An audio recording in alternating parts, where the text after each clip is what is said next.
আসসালামু আলাইকুম ওয়া রাহমাতুল্লাহি ওয়া বারাকাতুহু।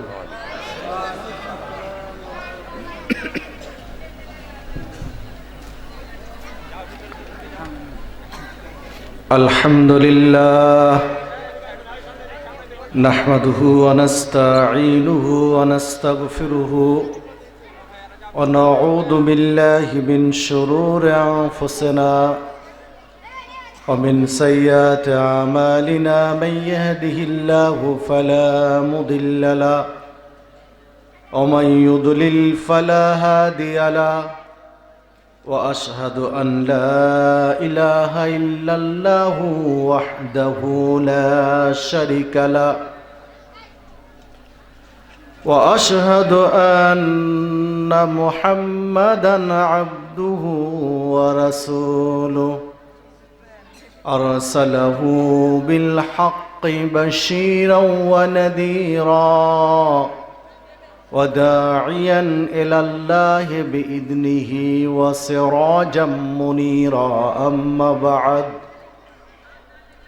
فإن خير الحديث كتاب الله وخير الهدي هدي محمد صلى الله عليه وسلم وشر الأمور محدثاتها وكل محدثة بدعة وكل بدعة ضلالة وكل ضلالة في النار. أعوذ بالله من الشيطان الرجيم أفحكم الجاهلية يبغون ومن أحسن من الله حكما لقوم يوقنون. وقال الله تعالى في موضع آخر ومن يبتغي غير الإسلام دينا ومن يبتغي غير الإسلام دينا وقال الله تعالى في موضع آخر يا أيها الذين آمنوا أطيعوا الله وأطيعوا الرسول ولا تبطلوا أعمالكم. عن ابن عباس رضي الله عنه قال قال رسول الله صلى الله عليه وسلم أبغض الناس إلى الله ثلاثة ملحد في الحرام ومبتغ في الإسلام سنة الجاهلية ومطلب دام امرئ بغير حق ليحرق دامه. رواه البخاري. وعن أبي هريرة رضي الله عنه قال قال رسول الله صلى الله عليه وسلم لا يدخل الجنة مدمن خمر. رواه ابن ماجه بإسناد صحيح. وعن ابن عمر رضي الله عنه قال قال رسول الله صلى الله عليه وسلم لا يدخل الجنة قتة وفي رواية مسلم نمام. رواه البخاري مسلم. রাজশাহী জেলার অন্তর্গত গোদাগাড়ি থানাধীন দেলশাদপুর দেওয়ানপাড়া ইসলামী তাফসির কমিটির উদ্যোগে আয়োজিত বিরাট ইসলামী মাহফিল, সপ্তম বার্ষিক ইসলামী মাহফিল 2021 এর সম্মানিত সভাপতি, অতিথিবৃন্দ, আমন্ত্রিত ওলামায়ে কেরাম, শ্রদ্ধেয় মুরব্বিগণ, যুবক ও তরুণ বন্ধুরা, পর্দার অন্তরালের মা ও ভগ্নীগণ, আমি আপনাদের সামনে কোরআন মাজিদের কয়েকটি আয়াত তেলাওয়াত করেছি। রাসূলুল্লাহ সাল্লাল্লাহু আলাইহি ওয়াসাল্লামের বাণীর মধ্য হতে কয়েকটি হাদিস উল্লেখ করেছি।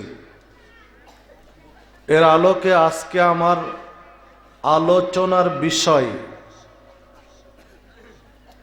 জাহেলিয়াতের আগ্রাসনে মুসলিম সমাজ। জাহেলিয়াত মুসলিম সমাজকে কিভাবে গ্রাস করেছে, জাহেলিয়াত মুসলিমদেরকে কিভাবে আটকিয়ে ধরেছে, উল্লেখিত বিষয়ের উপরে কুরআন মাজিদ এবং সহিহ হাদিসের আলোকে প্রাসঙ্গিক কিছু কথা বলে আলোচনার ইতি টানব ইনশাআল্লাহ। ওমা তাওফীকি ইল্লা বিল্লাহ আলাইহি তাওয়াক্কালতু ওয়া ইলাইহি উনীব। সম্মানিত উপস্থিতি, আলোচনার প্রারম্ভেই শুকরিয়া আদায় করে আল্লাহ রাব্বুল আলামিনের, যিনি আপনাকে আমাকে আজকের এই রকম একটি দ্বীনি বৈঠকে উপস্থিত হওয়ার সুযোগ দিয়েছেন, তাই সকলে বলি আলহামদুলিল্লাহ। আল্লাহ রাব্বুল আলামিনের শুকরিয়া আদায় করে শেষ করা যাবে না, সম্ভব নয়। দেখুন, আল্লাহ রাব্বুল আলামিন পরিবেশকে অনুকূলে করে দিয়েছেন বিভিন্ন দিক দিয়ে। তার একটি হলো যে শীতের প্রভাব নেই, তাই না? প্রচণ্ড গরম সেটাও কিন্তু নেই, আর শীতও নেই, মানে সহনশীল পরিবেশ এক। দ্বিতীয়ত দেখুন, আজকে রাত্রি আলহামদুলিল্লাহ চাঁদের আলো, একদম ভরপুর চাঁদের আলো। আজকে আল্লাহ রাব্বুল আলামিন আপনার আমার জন্য সুন্দর এই পরিবেশ করে দিয়েছেন, তাই আবারও তার শুকরিয়া আদায় করি আলহামদুলিল্লাহ। দরুদ ও সালাম বর্ষিত হোক সর্বকালের সর্বশ্রেষ্ঠ মহামানব সৈয়দুল মুরসালিন খাতামুন নবিয়্যিন মুহাম্মদুর রাসূলুল্লাহ, সকলে বলি সাল্লাল্লাহু আলাইহি ওয়াসাল্লাম এর প্রতি। তো সম্মানিত উপস্থিতি, এই রকম একটি দ্বীনি বৈঠকের গুরুত্ব তাৎপর্য ইসলামের দৃষ্টিতে অনেক অনেক অনেক বেশি। কতটুকু বেশি? আল্লাহ রাসূল সাল্লাল্লাহু আলাইহি ওয়াসাল্লাম বলছেন, যেইখানে আল্লাহকে স্মরণ করা হয়, কোরআন মাজিদ তেলাওয়াত হয়, হাদিস পাঠ হয়, কোরআন এবং হাদিসের আলোকে দার্স হয়, পর্যালোচনা হয়, এই বৈঠকে যারা শেষ পর্যন্ত উপস্থিত থাকেন, যখন আলোচনা শেষ তখন উপস্থিত লোকগুলোকে সম্বোধন করে আল্লাহ রাব্বুল আলামিনের পক্ষ থেকে ডাক দেওয়া হয়, আহ্বান করা হয়। আল্লাহ রাব্বুল আলামিনের পক্ষ থেকে বলা হয় এই লোকগুলোকে, কুমু মাগফুরান লাকুম, এবার তোমরা উঠো, দাঁড়াও, মাগফুরান লাকুম, কেননা তোমাদের যত পাপ ছিল তা ক্ষমা করে দেওয়া হয়েছে।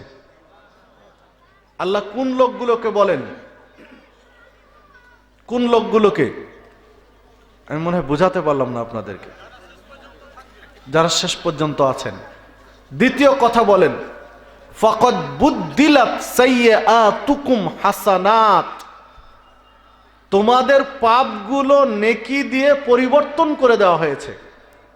সুবহানাল্লাহ, আল্লাহু আকবার।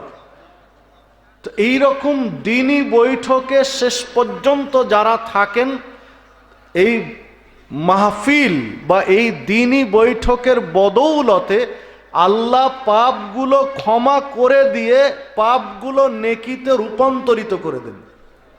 সুবহানাল্লাহ, আল্লাহু আকবার। তাবারানী আওসাতের 1556 নম্বর হাদিস, হাদিসটি গ্রহণীয় সানাদে বর্ণিত হয়েছে। তাহলে এইখানে একটা চমৎকার দিক ফুটে উঠেছে, সেইটি হলো যে এই রকম দ্বীনি বৈঠকে বসে আলোচনা শোনা শিষ্টাচার বা আদব। কেননা আল্লাহ ডাক দেন কুমু, এবার দাঁড়াও, তোমরা উঠো। মানে লোকগুলো কি অবস্থায় ছিল? বসা অবস্থায় ছিল, দাঁড়ানো অবস্থায় ছিল না। বিধায় জায়গা থাকলে, জায়গার সমস্যা যদি না থাকে, তাহলে অনুরোধ জানাবো কেউ দাঁড়িয়ে কোরআন সুন্নাহর আলোচনা শুনবেন না। যারা স্বেচ্ছাসেবকের দায়িত্ব পালন করছে তাদের কথা ভিন্ন, তারা এর আওতা মুক্ত। মা বোনদের দৃষ্টি আকর্ষণ করব, আপনারাও কেউ দাঁড়িয়ে থাকবেন না, বসে আলোচনা শোনার চেষ্টা করবেন, কারণ এই ফজিলতটা বসা ব্যক্তিদের দিকে ইঙ্গিত দেওয়া হয়েছে। আল্লাহ রাব্বুল আলামিন আজকের এই মাহফিলকে কবুল করে নিন। আল্লাহ রাব্বুল আলামিন আজকের এই মাহফিলের বদৌলতে আমাদের সকলের পাপগুলো ক্ষমা করে দিন। আল্লাহ রাব্বুল আলামিন আজকের এই মাহফিলের বদৌলতে আমাদের পাপগুলো নেকিতে রূপান্তরিত করে দিন। আল্লাহ রাব্বুল আলামিন আজকের এই মাহফিলকে আপনার আমার জান্নাতের ওসিলা হিসেবে কবুল করে নিন। সিরাতে মুস্তাকিমের উপরে চলার তৌফিক দান করুন। সম্মানিত উপস্থিতি, আলোচনা শুরু করব, তার আগে একটু কষ্ট যদি আপনাদেরকে দিতে চাই তাহলে বিরক্ত হবেন না তো নাকি? সহিহ বুখারীতে একটি হাদিস বর্ণিত হয়েছে, মুআদ রাদিয়াল্লাহু আনহুকে আল্লাহ রাসূল সাল্লাল্লাহু আলাইহি ওয়াসাল্লাম যখন ইয়ামানে পাঠাচ্ছিলেন দ্বীনের দাওয়াত দেওয়ার জন্য, তখন বলেছিলেন, লা ইয়াহদিয়াল্লাহু বিকা রাজুলান ওয়াহিদান খায়রুন লাকা মিন হুমুরিন নাআম। মুআজ, তুমি যেই ইয়ামানে যাচ্ছ দ্বীন প্রচার এবং প্রসারের জন্য একটা কাফেলা নিয়ে, তোমার এই কাফেলার প্রচেষ্টাই, তোমাদের চেষ্টা সাধনার বিনিময়ে লা ইয়াহদিয়াল্লাহু বিকা রাজুলান ওয়াহিদান, একজন মানুষ যদি হেদায়েতের রাস্তা খুঁজে পায়, তোমাদের প্রচেষ্টায় একজন মানুষ যদি হক খুঁজে পায়, খায়রুন লাকা মিন হুমুরিন নাআম, দুষ্প্রাপ্য দুর্লভ যা খুঁজে পাওয়া যায় না, লাল উট, কালো উটের অভাব নেই কিন্তু লাল উট খুঁজে পাওয়া যায় না, অসংখ্য লাল উট খুঁজে বের করে আল্লাহর রাস্তায় কুরবানি করলে আল্লাহ যত খুশি হন তার চেয়ে বেশি খুশি হন একজন মানুষ যদি কারো চেষ্টায় হেদায়েত পেয়ে যায়। সম্মানিত উপস্থিতি, আজকের এই মাহফিলে যদি একজন মানুষ হকটা বুঝতে পারেন তাহলে আজকে মাহফিল সার্থক। তো আমরা তো চাই যে আমাদের একটু ত্যাগের বিনিময়ে কিছু মানুষ হক শোনার সুযোগ পাক, তাই নয় কি? আমরা তো এটা চাই নাকি, যে আমাদের এই ত্যাগের বিনিময়ে কিছু মানুষ হক, কিছু মানুষের কাছে হকটা পৌঁছে যাক, এটা চাই তো নাকি? সবাই চাই। তাহলে কে কে চায় না একটু হাত তুলি তো, কে কে চায় না? উল্টোটা বলছি কিন্তু আমি, উল্টোটা, কে কে চায় না? সম্মানিত উপস্থিতি, তো যেহেতু সবাই চায় বিধায় আপনাদের একটু ছোট্ট কষ্ট দিব। আপনি কষ্ট করে একটু এগিয়ে আসলেন, এই যে ফাঁকাগুলো আছে পূরণ করলেন, 10টা মানুষ পিছনে বসার জায়গা পেল, তিনি যদি হকটা পেয়ে যান আমরা সবাই নেকিটা পাবো না? অসংখ্য লাল উট কুরবানির নেকি পাবো না আমরা? ইনশাল্লাহ পাবো। বিধায় সামনে কেউ জায়গা ফাঁকা রাখবেন না, একটু এগিয়ে আসেন, জায়গা পিছনে থাক, যারা পরে আসছে তারা বসার সুযোগ পাক, তারা যদি হেদায়েত পেয়ে যান আমরা সবাই নেকিটা পাবো ইনশাআল্লাহ। বিধায় একটু এগিয়ে আসেন, পিছনে জায়গা থাক, সামনে ফাঁকা যেন না থাকে, বিষয়টা খেয়াল রাখবেন। মা বোনদের দৃষ্টি আকর্ষণ করব যে আমরাও কিন্তু চাই, মা বোনরাও চাই যে আমাদের আমল নামায় নেকিটা যুক্ত হোক, তাহলে সামনের ফাঁকাগুলো পূরণ করেন, সামনের ফাঁকা জায়গা পূরণ করেন, জায়গা পিছনে থাক, পরে যারা আসবেন তারা যেন স্বাচ্ছন্দ্যে বসতে পারেন, এই সুযোগটা করে দিবেন। তো যাই হোক, ভূমিকাতে একটু সময় নিয়ে ফেলেছি, এবার আমরা আমাদের মূল আলোচনায় ফিরে যাই। তো মূল আলোচনা, আমাদের বিষয় মনে আছে না ভুলে গেছেন? মনে আছে না ভুলে গেছেন? মনে আছে? কি বিষয়? জাহেলি যুগের কথা। চমৎকার, ছোট্ট বাচ্চা, বয়স হয়তো বা 7-8-9 বছরের, 7-8 বছর হবে, তাও বলছে জাহেলি যুগের কথা। আল্লাহ তাকে জাযায়ে খায়ের দান করুক। তো জাহেলিয়াতের আগ্রাসনে মুসলিম সমাজ, মানে জাহেলিয়াত মুসলিম সমাজকে কিভাবে গ্রাস করে ফেলেছে, খেয়ে ফেলেছে, এই বিষয়ে আজকের আলোচনা। তো চলুন আমরা মূল আলোচনায় ফিরে যাই। তো জাহেলিয়াতটা কি, কোনগুলোকে আমরা জাহেলিয়াত বলবো, এই বিষয়ে সহজে একটু ধারণা রাখি। জাহেলি যুগটা হচ্ছে রাসূল সাল্লাল্লাহু আলাইহি ওয়াসাল্লামের নবী হওয়ার পূর্বের যুগটা হলো জাহেলি যুগ। তিনি নবী হলেন, রাসূল সাল্লাল্লাহু আলাইহি ওয়াসাল্লামের উপরে কোরআন মাজিদ নাজিল হলো। এর আগে যে যুগ, এই যুগটা হলো কি যুগ? জাহেলি যুগ। জাহেলি যুগ মানে, যুগ মানে তো সময়কাল আমরা বুঝি, আর জাহেল শব্দের অর্থ হলো মূর্খতা, অজ্ঞতা, বর্বরতা, অশিক্ষিত, অন্ধকারাচ্ছন্ন, অন্ধকারে ঢেকে ফেলা, এগুলোকে বলা হয় জাহেলি। তো অন্ধকার বা অজ্ঞতার বা বর্বরতার বা অশিক্ষিতদের যুগ হলো জাহেলি যুগ। তো জাহেলি যুগে যেই কাজগুলো চালু ছিল, একটা কাজ জাহেলি যুগে চালু আছে, আল্লাহ রাব্বুল আলামিন ওহী নাজিল করে কাজটা নিষেধ করে দিলেন।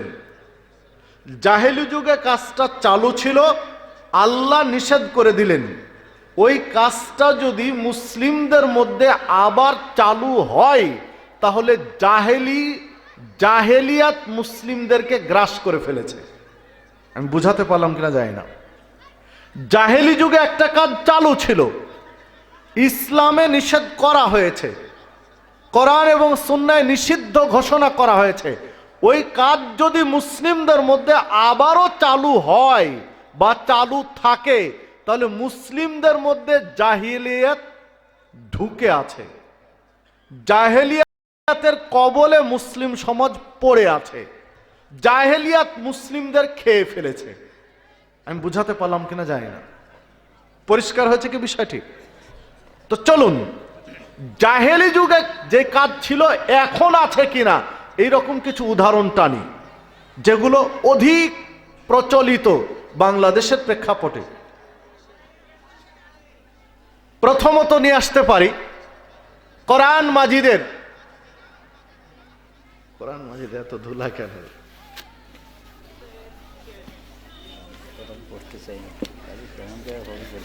কোরআন মাজিদ কতদিন আছে যে ধুলাতে ভর্তি হয়েছে, আল্লাহুস সামাদ। তো যে কথা বলছিলাম, কোরআন মাজিদের একটি আয়াত রয়েছে সূরা আনাম 115 নম্বর আয়াত। আল্লাহ রাব্বুল আলামিন বলছেন, ওয়াতাম্মাত কালিমাতু রাব্বিকা সিদকান ওয়া আদলা লা মুবাদদিলা লিকালিমাতিহি ওয়া হুয়াস সামিউল আলিম। ওয়াতাম্মাত কালিমাতু রাব্বিক, আপনার প্রভুর এই কালিমা, আপনার প্রভুর এই বাক্য, আপনার প্রভুর এই শরীয়ত, আপনার প্রভুর এই বিধান তাম্মাত পরিপূর্ণ। কি দিয়ে পরিপূর্ণ? সিদকান ওয়া আদলা, সততা দিয়ে, ন্যায়নিষ্ঠা দিয়ে, ইনসাফ দিয়ে, কল্যাণ দিয়ে পরিপূর্ণ। লা মুবাদদিলা লিকালিমাতিহি, কারো সাধ্য নেই পৃথিবীতে যে কালিমাকে চেঞ্জ করতে পারে, এই শরীয়তকে পরিবর্তন করতে পারে, এই শরীয়তকে পরিমার্জন করতে পারে। পরিবর্তন, পরিবর্ধন, পরিমার্জন, যোজন বিয়োজন করতে পারে, এইটা পৃথিবীর কারো সাধ্য নেই। ওহুয়াস সামিউল আলিম, তিনি মহান রব্বুল আলামিন হচ্ছেন সর্বশ্রোতা, তিনি হচ্ছেন সর্বজ্ঞ, সারা পৃথিবীর সবকিছু তিনি অবগত এবং সবকিছু তিনি শোনেন। তাহলে কোরআন মাজিদ চেঞ্জ করতে পারে এই রকম কারো সাধ্য নেই। গোটা পৃথিবীর মানুষ যদি ঐক্যবদ্ধ হয়ে যায় যে ইসলামের এই বিধানটা চেঞ্জ করব, কোরআনের এই বিষয়টা পরিবর্তন করব, তাহলে সম্ভব নয়। বিধায় কোরআন মাজিদে যে বিধান দেওয়া হয়েছে এটি অকাট্য। কোরআন মাজিদের বিধান অকাট্য, এতে কোনো পরিবর্তন পরিমার্জন হবে কি? হবে না।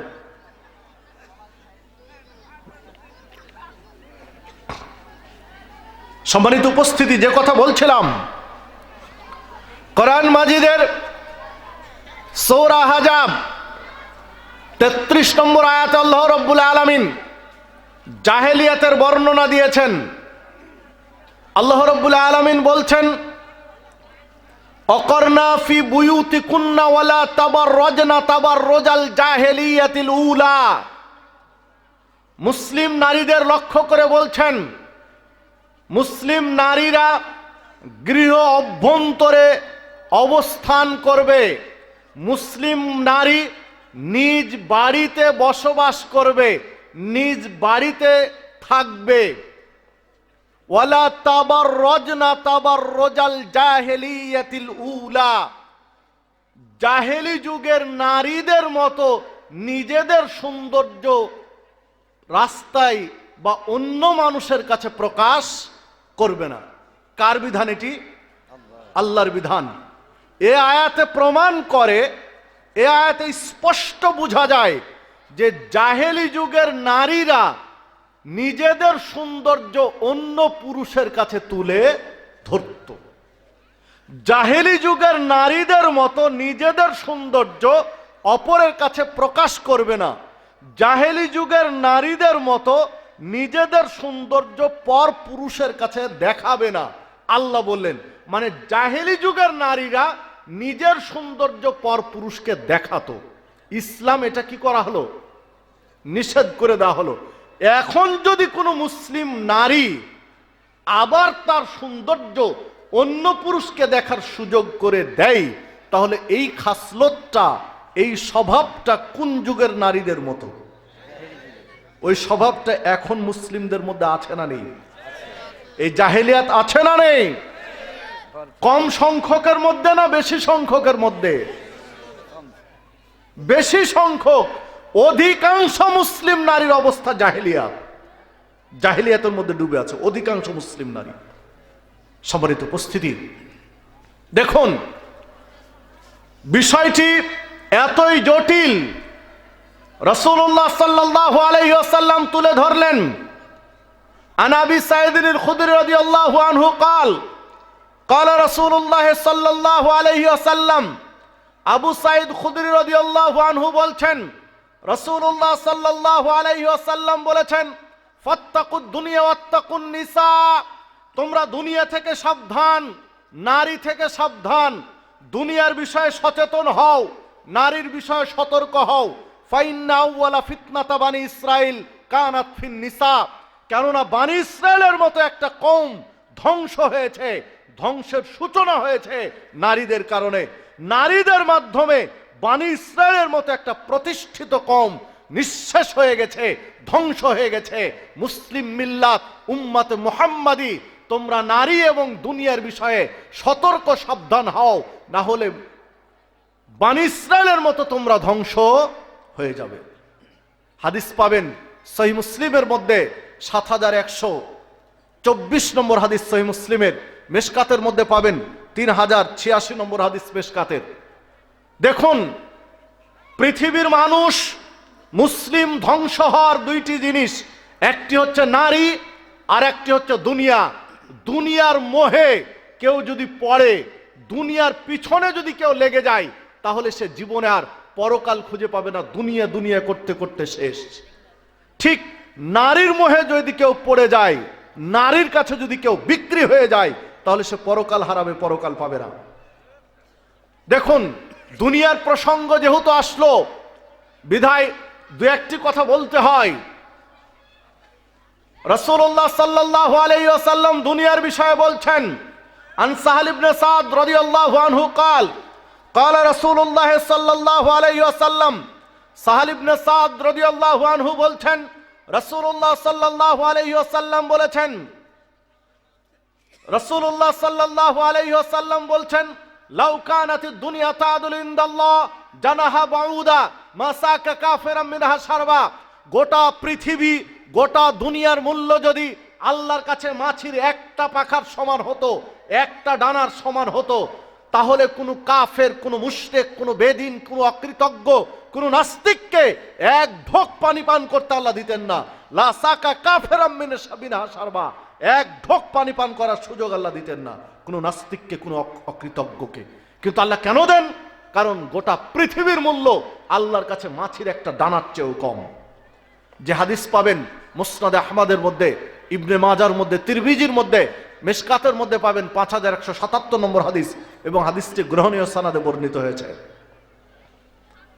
আন ইবনে উমর রাদিয়াল্লাহু আনহু قال قال رسول الله সাল্লাল্লাহু আলাইহি ওয়াসাল্লাম, ইবনে উমর রাদিয়াল্লাহু আনহু বলছেন, রাসূলুল্লাহ সাল্লাল্লাহু আলাইহি ওয়াসাল্লাম বলেছেন, লাউ কানা লিবনি আদম ওয়াদিয়ানি মিন মালিন, যদি আদম সন্তানকে দুই পৃথিবী ভর্তি করে সম্পদ দেওয়া হয়, গোটা দুনিয়া ভর্তি করে দুই দুনিয়ার সমান সম্পদ দেওয়া হয়, লাবতাগা সালেসান, আদম সন্তান এতই অকৃতজ্ঞ যে দুই পৃথিবী সম্পদে তার পেট ভরবে না, লাবতাগা সালেসান, তখন তৃতীয় পৃথিবী ভর্তি সম্পদের আকাঙ্ক্ষা পেশ করবে আল্লাহর কাছে, যে আল্লাহ দুই পৃথিবী দিয়ে হবে না, তুমি আরেক পৃথিবী সম্পদ আমাকে দাও।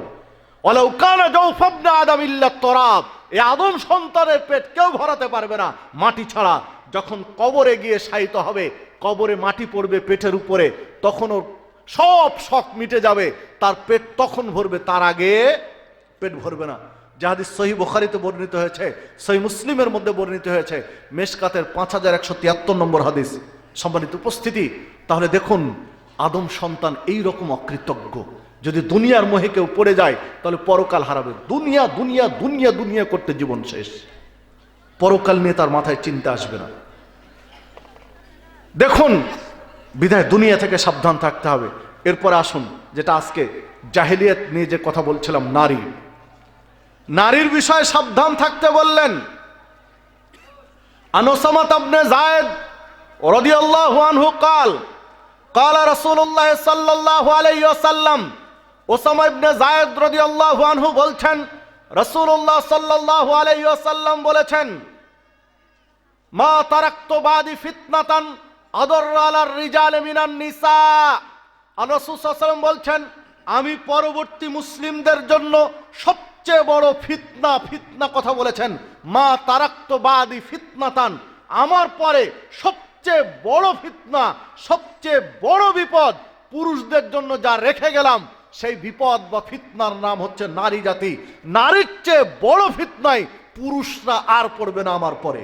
আল্লাহ রাসূল সাল্লাল্লাহু আলাইহি ওয়াসাল্লাম বলছেন, যে হাদিস সহিহ বুখারীর মধ্যে পাবেন, সহিহ বুখারীর 5096 নম্বর হাদিস, সহিহ মুসলিমের 7121 নম্বর হাদিস, মিশকাতের মধ্যে পাবেন 3085 নম্বর হাদিস। এটি মিশকাতের, যে পুরুষদের জন্য সবচেয়ে বড় বিপদ হবে পরবর্তীতে, সেটা হচ্ছে নারী জাতি।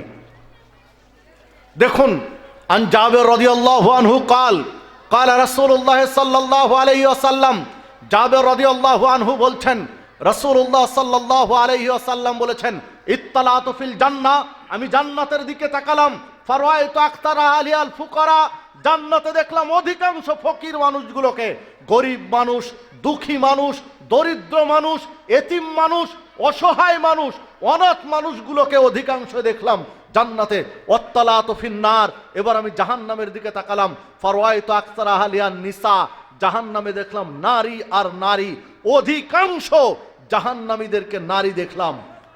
আর রাসূল সাল্লাল্লাহু আলাইহি ওয়াসাল্লাম অধিকাংশ গরিবদেরকে জান্নাতে দেখলেন, আর অধিকাংশ নারীদেরকে দেখলেন কোথায়? জাহান্নামে। হাদিস পাবেন সহিহ মুসলিমের মধ্যে, সহিহ মুসলিমের 7114 নম্বর হাদিস। সম্মানিত উপস্থিতি, অধিকাংশ নারীরা জাহান্নামে আল্লাহ সাল্লাল্লাহু আলাইহি ওয়াসাল্লাম ইঙ্গিত দিলেন। আন উকবা ইবনে আমির রাদিয়াল্লাহু আনহু قال قال رسول الله সাল্লাল্লাহু আলাইহি ওয়াসাল্লাম, উকবা ইবনে আমির রাদিয়াল্লাহু আনহু বলছেন, রাসূলুল্লাহ সাল্লাল্লাহু আলাইহি ওয়াসাল্লাম বলেছেন, ইয়াকুমুদ দুখুল আলান নিসা, যে বাড়িতে নারী রয়েছে ওই বাড়িতে কোনো পুরুষ প্রবেশের বিষয়ে সাবধান। বাড়িতে যদি বেগানা নারী থাকে যার সাথে পর্দা করতে হবে, তাহলে এই বাড়িতে কোনো পুরুষ প্রবেশ করো, সাবধান, পুরুষ প্রবেশ করবে না। ফাকালা রাজুলুম মিন আনসার, তখন একজন আনসারী মানুষ, মদিনার স্থায়ী বাসিন্দা, আল্লাহ রাসূল সাল্লাল্লাহু আলাইহি ওয়াসাল্লামকে জিজ্ঞাসা করলেন, ইয়া রাসূলুল্লাহ সাল্লাল্লাহু আলাইহি ওয়াসাল্লাম, আফারাইতাল হামওয়া, দেবর সম্পর্কে আপনার মতামত কি? যে বাড়িতে ভাবি রয়েছে এই বাড়িতে দেবর প্রবেশ করবে না করবে না? বাড়িতে ভাবি রয়েছে, তো ভাবি আছে, দেবর কি করবে এই বাড়িতে যাওয়ার বিষয়ে, আপনার সিদ্ধান্ত কি? তখন আল্লাহ রাসূল সাল্লাল্লাহু আলাইহি ওয়াসাল্লাম বলছেন, আল হামুল মাউত, দেবর হচ্ছে মৃত্যু সমতুল্য। দেবর বাড়িতে প্রবেশ করবে এ কথা ঠিক, তবে দেবর ভাবির সম্পর্ক হবে কার মতো? মরণের মতো। মালাকুল মাউতকে যেমন মানুষ ভয় করে, এমন কেউ আছে এখানে যে মালাকুল মাউতকে ভয় করে না? পাওয়া যাবে একজনকে? পাওয়া যাবে বলেন তো? কাউকে পাওয়া যাবে না। যদি কেউ বলে যে স্বেচ্ছায় কেউ জীবন দিবে মালাকুল মাউতের কাছে, একজন আসবে না, কেউ আসতে চাইবে না। তো আল্লাহ রাসূল সাল্লাল্লাহু আলাইহি ওয়াসাল্লাম বলছেন যে মালাকুল মাউতকে মানুষ যেভাবে ভয় করে, মৃত্যুকে যেভাবে ভয় করে, দেবর ভাবিকে ওই রকম ভয় করবে, ভাবি দেবরকে ওই রকম ভয় করবে। ভাবি আর দেবরের মধ্যে যদি সম্পর্ক হয় মৃত্যুর সম্পর্ক, মালাকুল মউতের সম্পর্ক, ভাবিকে দেবর দেখলেই যদি মনে করে যে আমার জন্য মরণ আসছে, আমি তার সান্নিধ্যে গেলেই আমার মৃত্যু হবে, ঠিক ভাবি যদি দেবরকে মনে করে যে আমার জন্য এটা মৃত্যু আসছে, গেলেই তার কাছে গেলে আমার মৃত্যু হতে পারে, তাহলে ওই দেবর ভাবির মধ্যে কোনো দুর্ঘটনা ঘটতে পারে? সম্ভব? সম্ভব নয়। সম্মানিত উপস্থিতি, অথচ আমাদের সমাজের প্রেক্ষাপট কি? আমাদের সমাজের প্রেক্ষাপট হলো দেবর আর ভাবি মনে করে যে এটা একটা ঠাট্টা মশকরার সম্পর্ক। দেবর আর ভাবি মানে এখানে একটু মজাক করা যায়, এই সম্পর্ক নয় কি? সম্পর্ক কিন্তু এটাই। সম্মানিত উপস্থিতি, দেখুন, দেবর আর ভাবির সম্পর্ক হবে মৃত্যু সমতুল্য।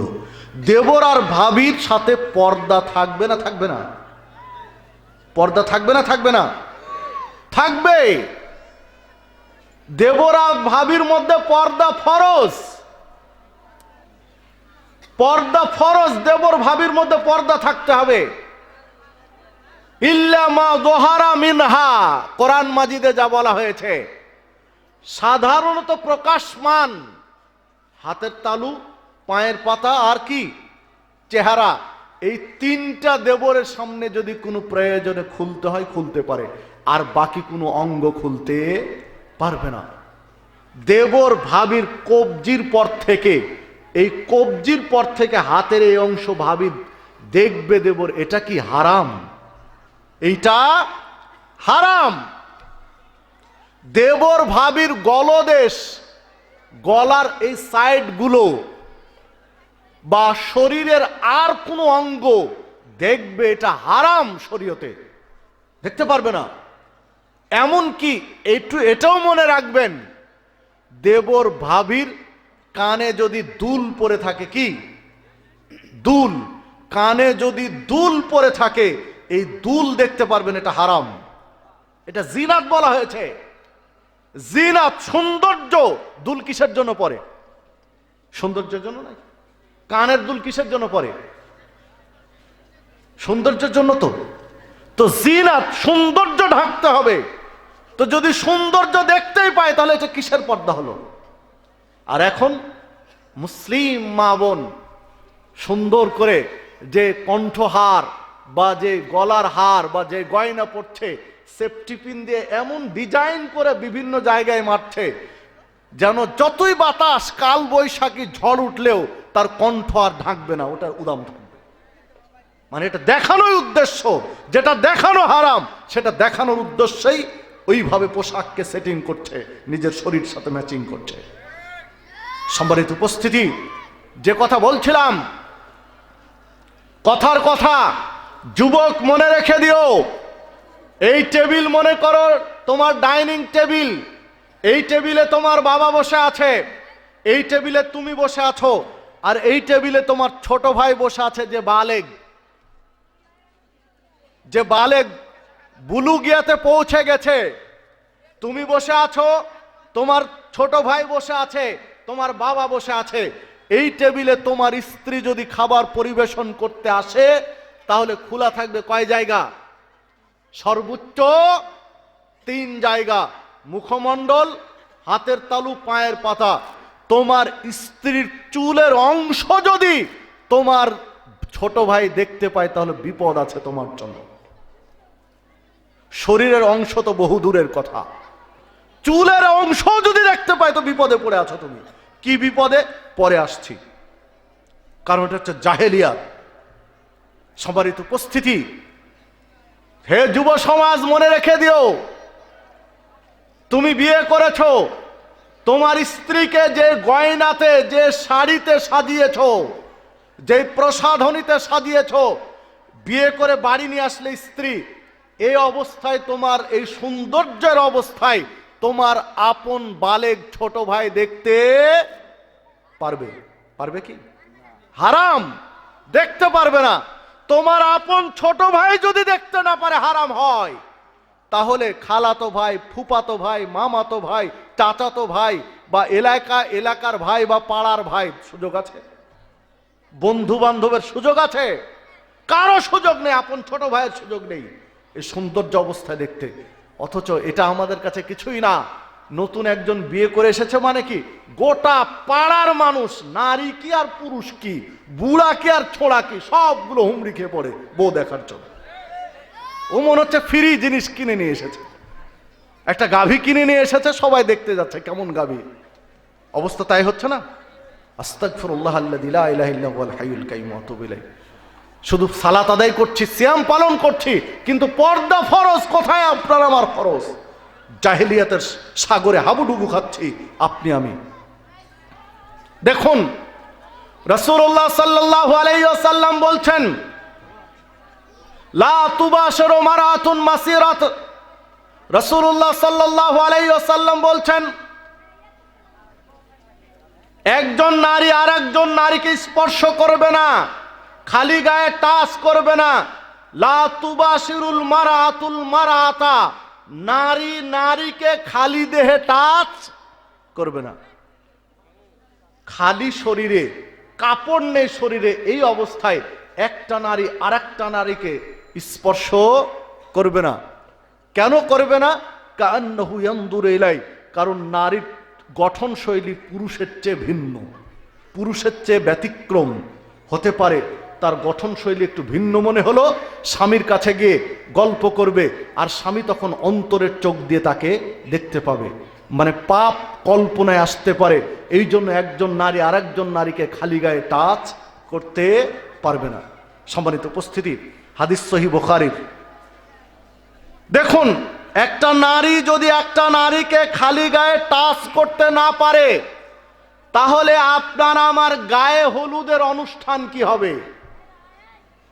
গায়ে হলুদ খালি শরীরে হয় না কাপড়ের উপরে হয়? খালি শরীরে যদি গায়ে হলুদ হয়, তাহলে এই প্রথা চলবে না। বান্ধবীরা গায়ে হলুদ মাখাতে পারবে না।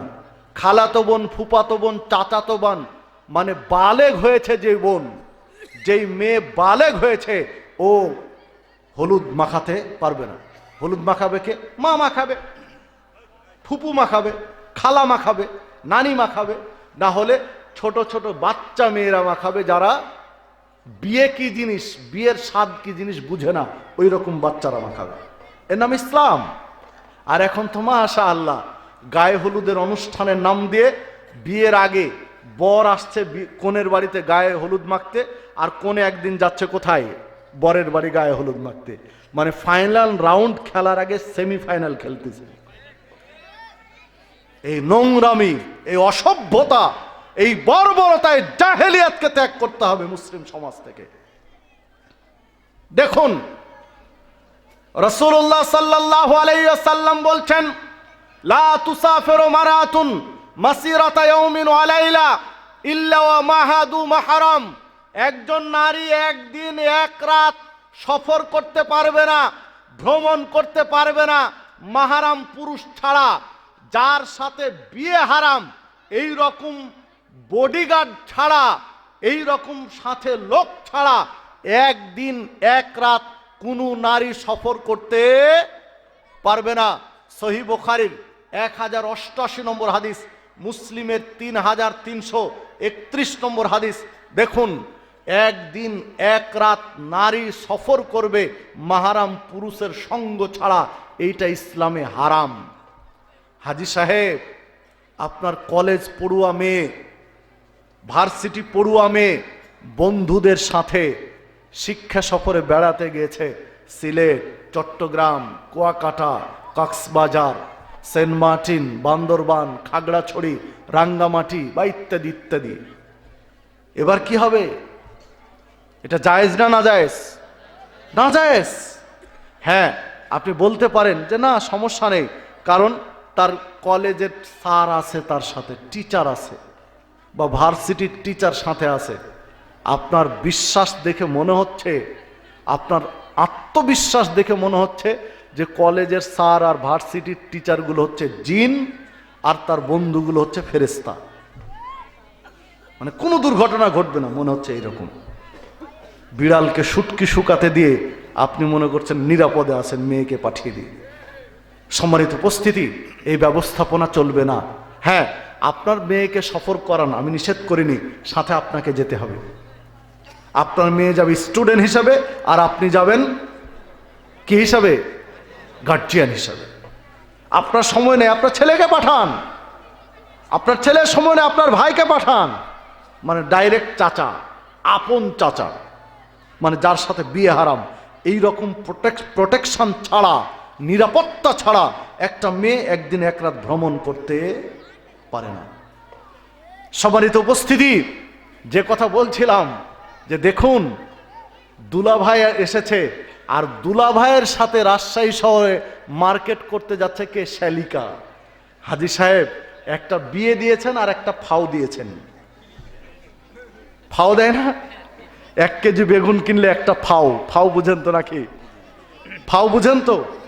একটা বিয়ে কাবিল তো বলে কবুল পড়িয়ে একটা দিয়েছেন আর একটা ফাও দিয়েছেন আর কি, এই অবস্থা দিয়েছেন। আস্তাগফিরুল্লাহ, একজন মুসলিম পরিবারের মেয়ে দুলাভাইয়ের সাথে মার্কেট করতে রাজশাহী শহরে যাবে কাকনহাট থেকে, এটা অসম্ভব, এটা সম্ভব নয়। দেখুন, এই জাহেলিয়াত থেকে বের হতে হবে আপনাকে আমাকে। যদি বের হতে না পারি তাহলে বিপদ রয়েছে।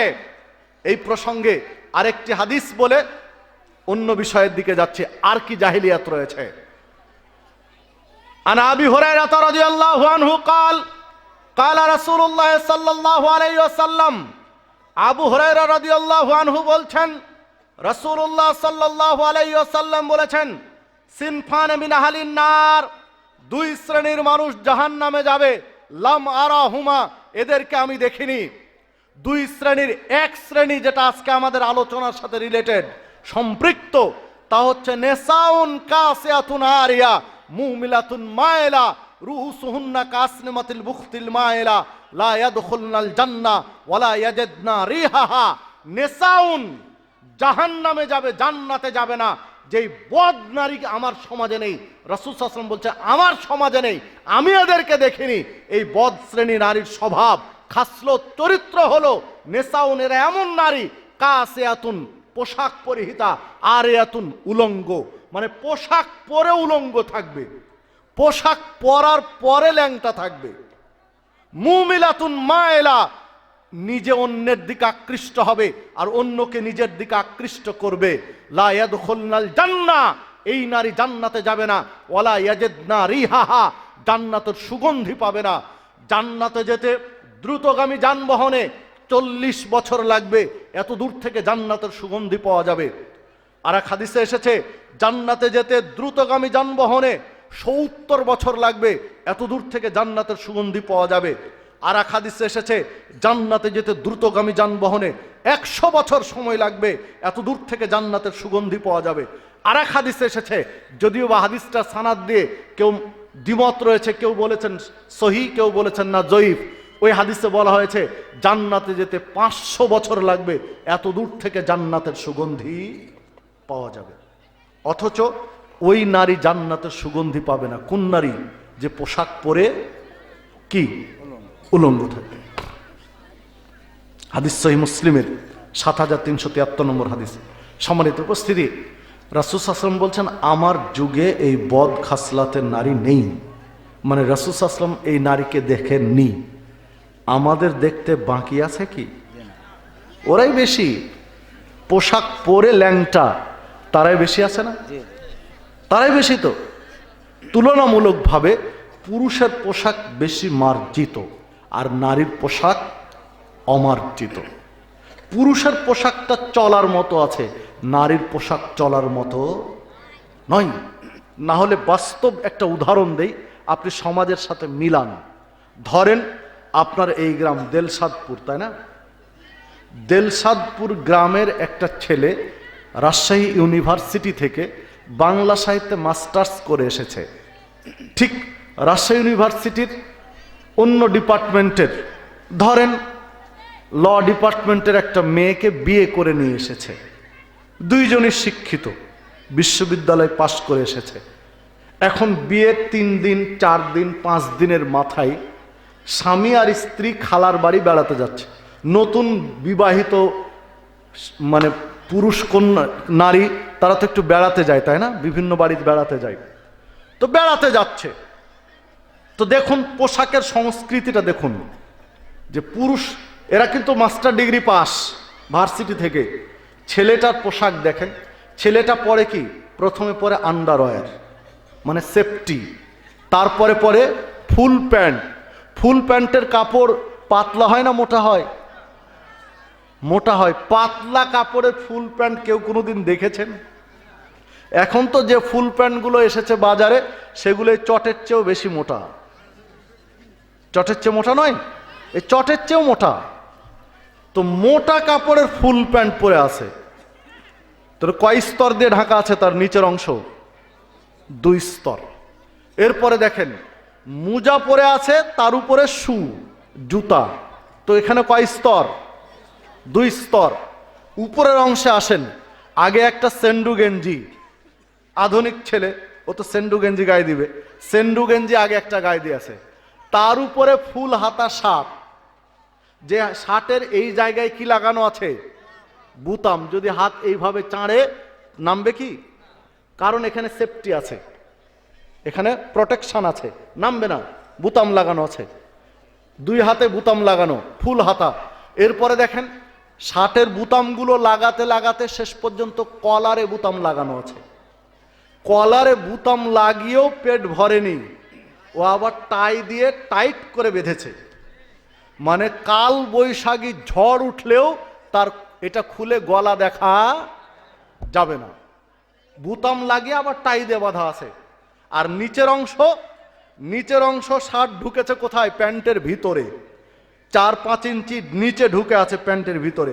তারপরও ওর পেট ভরেনি, আবার বেল্ট দিয়ে টাইট করে বেঁধেছে। আমি মিথ্যা বলছি? আধুনিক সমাজ দেখেন আপনি ব্যবস্থা। ও যদি বাঁকা হয়, ডানে হোক বামে হোক সামনে হোক পিছনে হোক, খুলে যাবে? খুলবে না, কারণ ভিতরে আছে, আবার বেল্ট দিয়ে টাইট করে বাঁধা আছে। যতই উপরে হাত উঠাক নাড়াচাড়া খুলবে, বুতাম দিয়ে সেফটি লাগানো আছে। সম্মানিত উপস্থিতি, এরপরে দেখুন ও যেই মোটা কাপড়ের প্যান্ট পরে আছে, ওই কাপড়ের আরেকটা কোট পরে আছে শার্টের উপরে। নেই পরে? কোট কি পাতলা কাপড়ের? শীত কি আর গরম কি, ওই কাপড়ের কোট পরে আছে। এরপরে ধরেন হোন্ডা নিয়ে বেড়াতে যাবে, মাথায় আছে হেলমেট। তাহলে এবার হাজী সাহেব আপনি একটু খেয়াল করেন তো, আপনার এই শিক্ষিত ছেলেটার মাথার চাঁদি থেকে পায়ের তলা পর্যন্ত দেখার কোনো সুযোগ আছে? একটা পশম দেখা যাবে? কয় পর্দা দিয়ে ঢাকা আছে? অন্তত ডবল পর্দা আছে, অন্তত। আর এবং প্রত্যেকটা জায়গায় সেফটি আছে, প্রত্যেকটা জায়গায়। সম্মানিত উপস্থিতি, দিয়ে এবার হোন্ডা স্টার্ট দিচ্ছে। আর ওর পিছনে যেটা বসে আছে তার স্ত্রী, ওর গোটা শরীরকে ভাগ করলে শরীরের 3 ভাগের 1 ভাগে কাপড়ই নাই, কাপড়ই নাই, ঢাকাই নাই, খোলা আছে।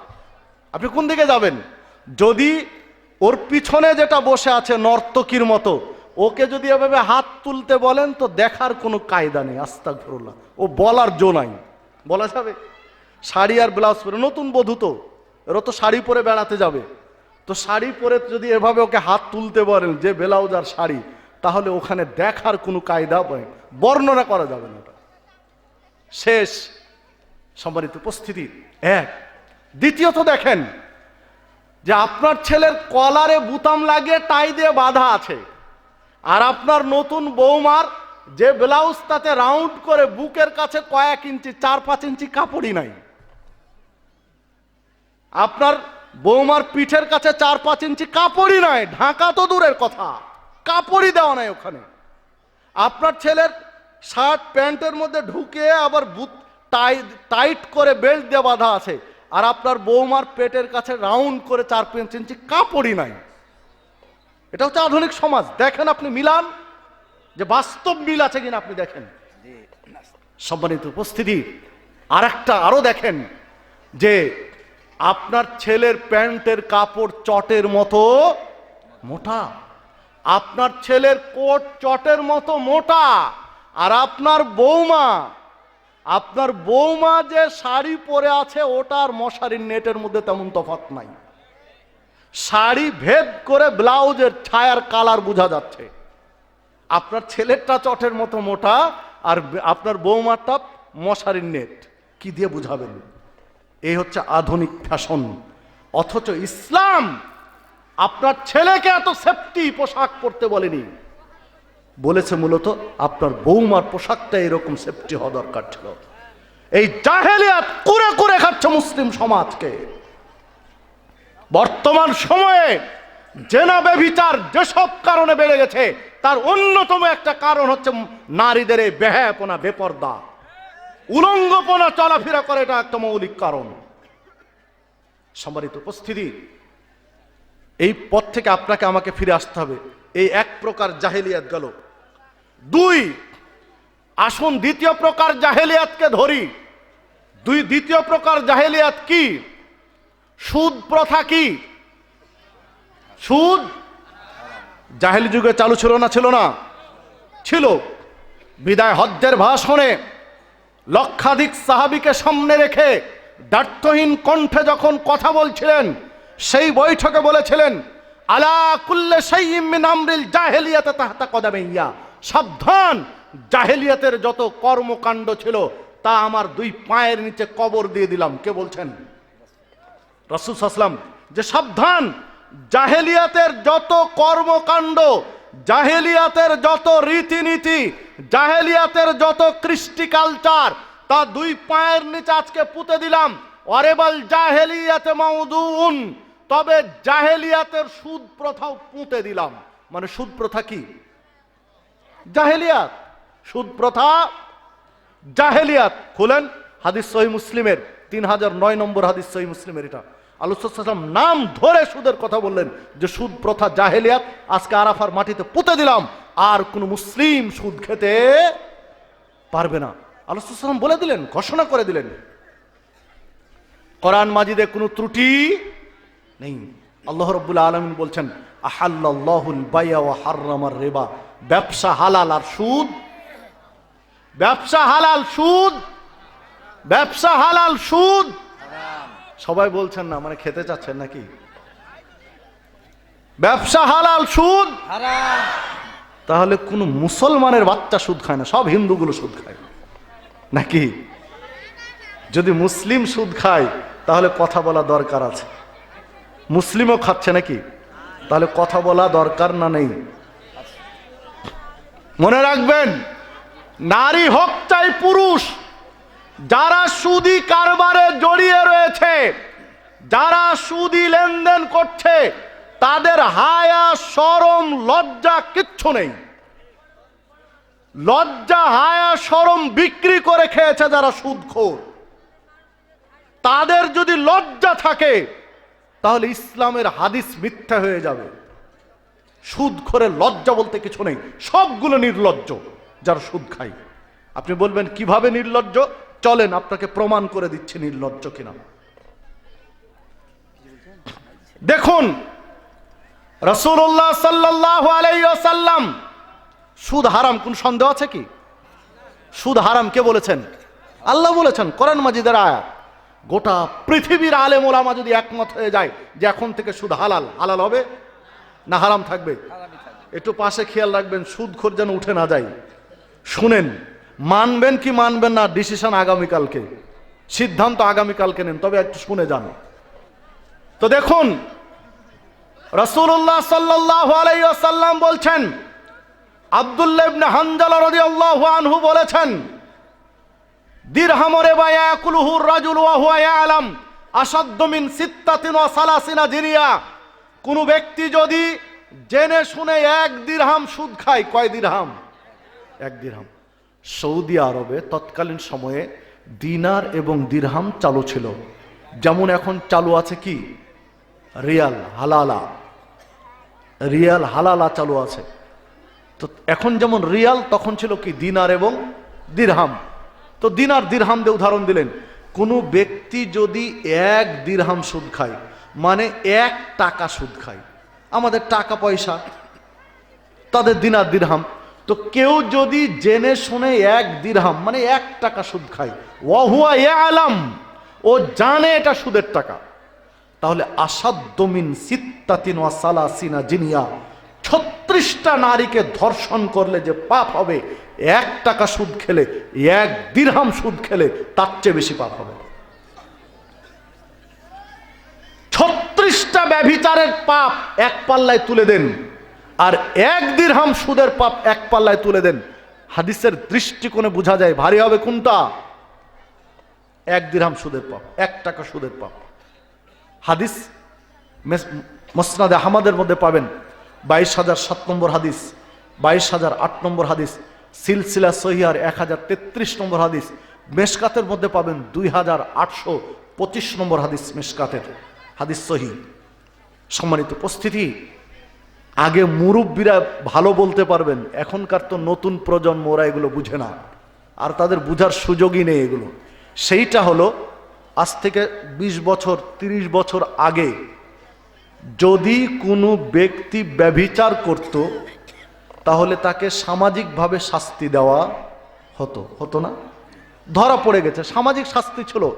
সমাজের নেতা যারা ছিল তারা খুব প্রভাবশালী ছিল। আগে গ্রামে পুলিশ এসেছে, গ্রামের কাউকে ধরে নিয়ে যাবে, সমাজের নেতাকে না বলে, সর্দারকে না বলে, এটা খুব কঠিন ছিল আগে। আর এখন তো এগুলো বালাই নেই। সম্মানিত উপস্থিতি, তখন কেউ ব্যভিচার করলে দেখা যেত জুতার মালা আর হাঁড়ির কালি লেপে দিয়ে তাকে গ্রামে গ্রামে ঘুরিয়ে বেড়ানো হতো না? এ জাতীয় এগুলো হতো আগে, এটা ছিল। তাহলে একটা ব্যভিচার করলে গলায় জুতার মালা পরে তাকে রাস্তায় রাস্তায় ঘুরানো হতো, তাই না? তো একটা ব্যভিচারে যদি জুতার মালা পরিয়ে গলায় ঘুরানো হয়, তাহলে এখন যারা সুদখোর, 1 টাকা সুদের জন্য কয়টা জুতার মালা দরকার? 36টা। 36টা জুতার মালা গলায় দিয়ে ঘুরানো দরকার, যদি ওই সমাজ ব্যবস্থা এখন থাকতো। তাহলে আর একটাই আসি, দেখুন, আন আবি হুরায়রা রাদিয়াল্লাহু আনহু قال قال رسول الله صلى الله عليه وسلم, আবু হুরায়রা রাদিয়াল্লাহু আনহু বলছেন, রাসূলুল্লাহ সাল্লাল্লাহু আলাইহি ওয়াসাল্লাম বলেছেন, আর রিবা সাবুনা হুবান, সুদ খেলে 70 প্রকারের পাপ হয়। আইসারুহা, সবচেয়ে ছোট পাপ হচ্ছে আয়ান কাহার রাজুলুম মাহু, একটা লোক তার মাকে বিয়ে করবে, একটা লোক মায়ের সাথে জেনা করবে, একটা লোক মায়ের সাথে বাসর রাত করবে, একটা লোক মায়ের সাথে রাত্রি যাপন করবে, একটা লোক মাকে বিয়ে করবে। জেনা করলে যে মানের পাপ হয়, সুদখোরের 70 প্রকারের পাপের সবচেয়ে ছোট পাপটা হচ্ছে মায়ের সাথে জেনা করার মতো। সুবহানাল্লাহ বলছেন না নাউজুবিল্লাহ বলছেন? নাউজুবিল্লাহ, সুবহানাল্লাহ নয়। সম্মানিত উপস্থিতি, দেখুন, হাদিস পাবেন ইবনে মাজার মধ্যে 2274 নম্বর হাদিস, মুস্তাদরাক হাকিমের মধ্যে 2259 নম্বর হাদিস, মেশকাতের মধ্যে পাবেন 2826 নম্বর হাদিস, এবং হাদিস সহিহ। সম্মানিত উপস্থিতি, দেখুন, সুদখোরের পাপ কয়টা হবে? কয় রকম হবে? আমি মনে হয় বুঝাতে পারলাম না আপনাদের। 70 রকম পাপ হবে। সুদখোরের পাপ হবে কয় রকম? 70 রকম। সবচেয়ে ছোট পাপটা যদি মায়ের সাথে বিয়ে করার মতো হয়, তাহলে বড় পাপটা কত আমি বুঝাতে পারবো না আপনাকে, যে বড় পাপটা কত বড়। সম্মানিত উপস্থিতি, আর একটা কথা এখানে বলে রাখি, একটু খেয়াল করে শুনবেন। যারা মাদ্রাসার ছাত্র, মাদ্রাসার শিক্ষক, তারা সহজে বুঝবেন যে আরবিতে কাল হলো কয় প্রকার? 3 প্রকার, মাদি, মুস্তাকবিল আর হাল। অতীতকাল, বর্তমানকাল, ভবিষ্যৎকাল। আরবিতে কাল 3 প্রকার। তো যদি কোনো শব্দ মাজি থেকে ব্যবহার হয় আরবিতে, তাহলে শুধু এক কালের অর্থ দেয়, অতীতকালের অর্থ দেয়। আর যখন শব্দটা মোদারে থেকে ব্যবহার হয়, তখন অর্থ দেয় 2 কালের, বর্তমানকাল আর ভবিষ্যৎকাল। যখন কোনো শব্দ আরবিতে মোদারে থেকে ব্যবহার হয়, তখন কয় কালের অর্থ দেয়? কি কি? বর্তমান আর ভবিষ্যৎ। তো এই হাদিসে যে শব্দটা আল্লাহ রাসূল সাল্লাল্লাহু আলাইহি ওয়াসাল্লাম ব্যবহার করেছেন, এই শব্দটা হলো মোদারের শব্দ।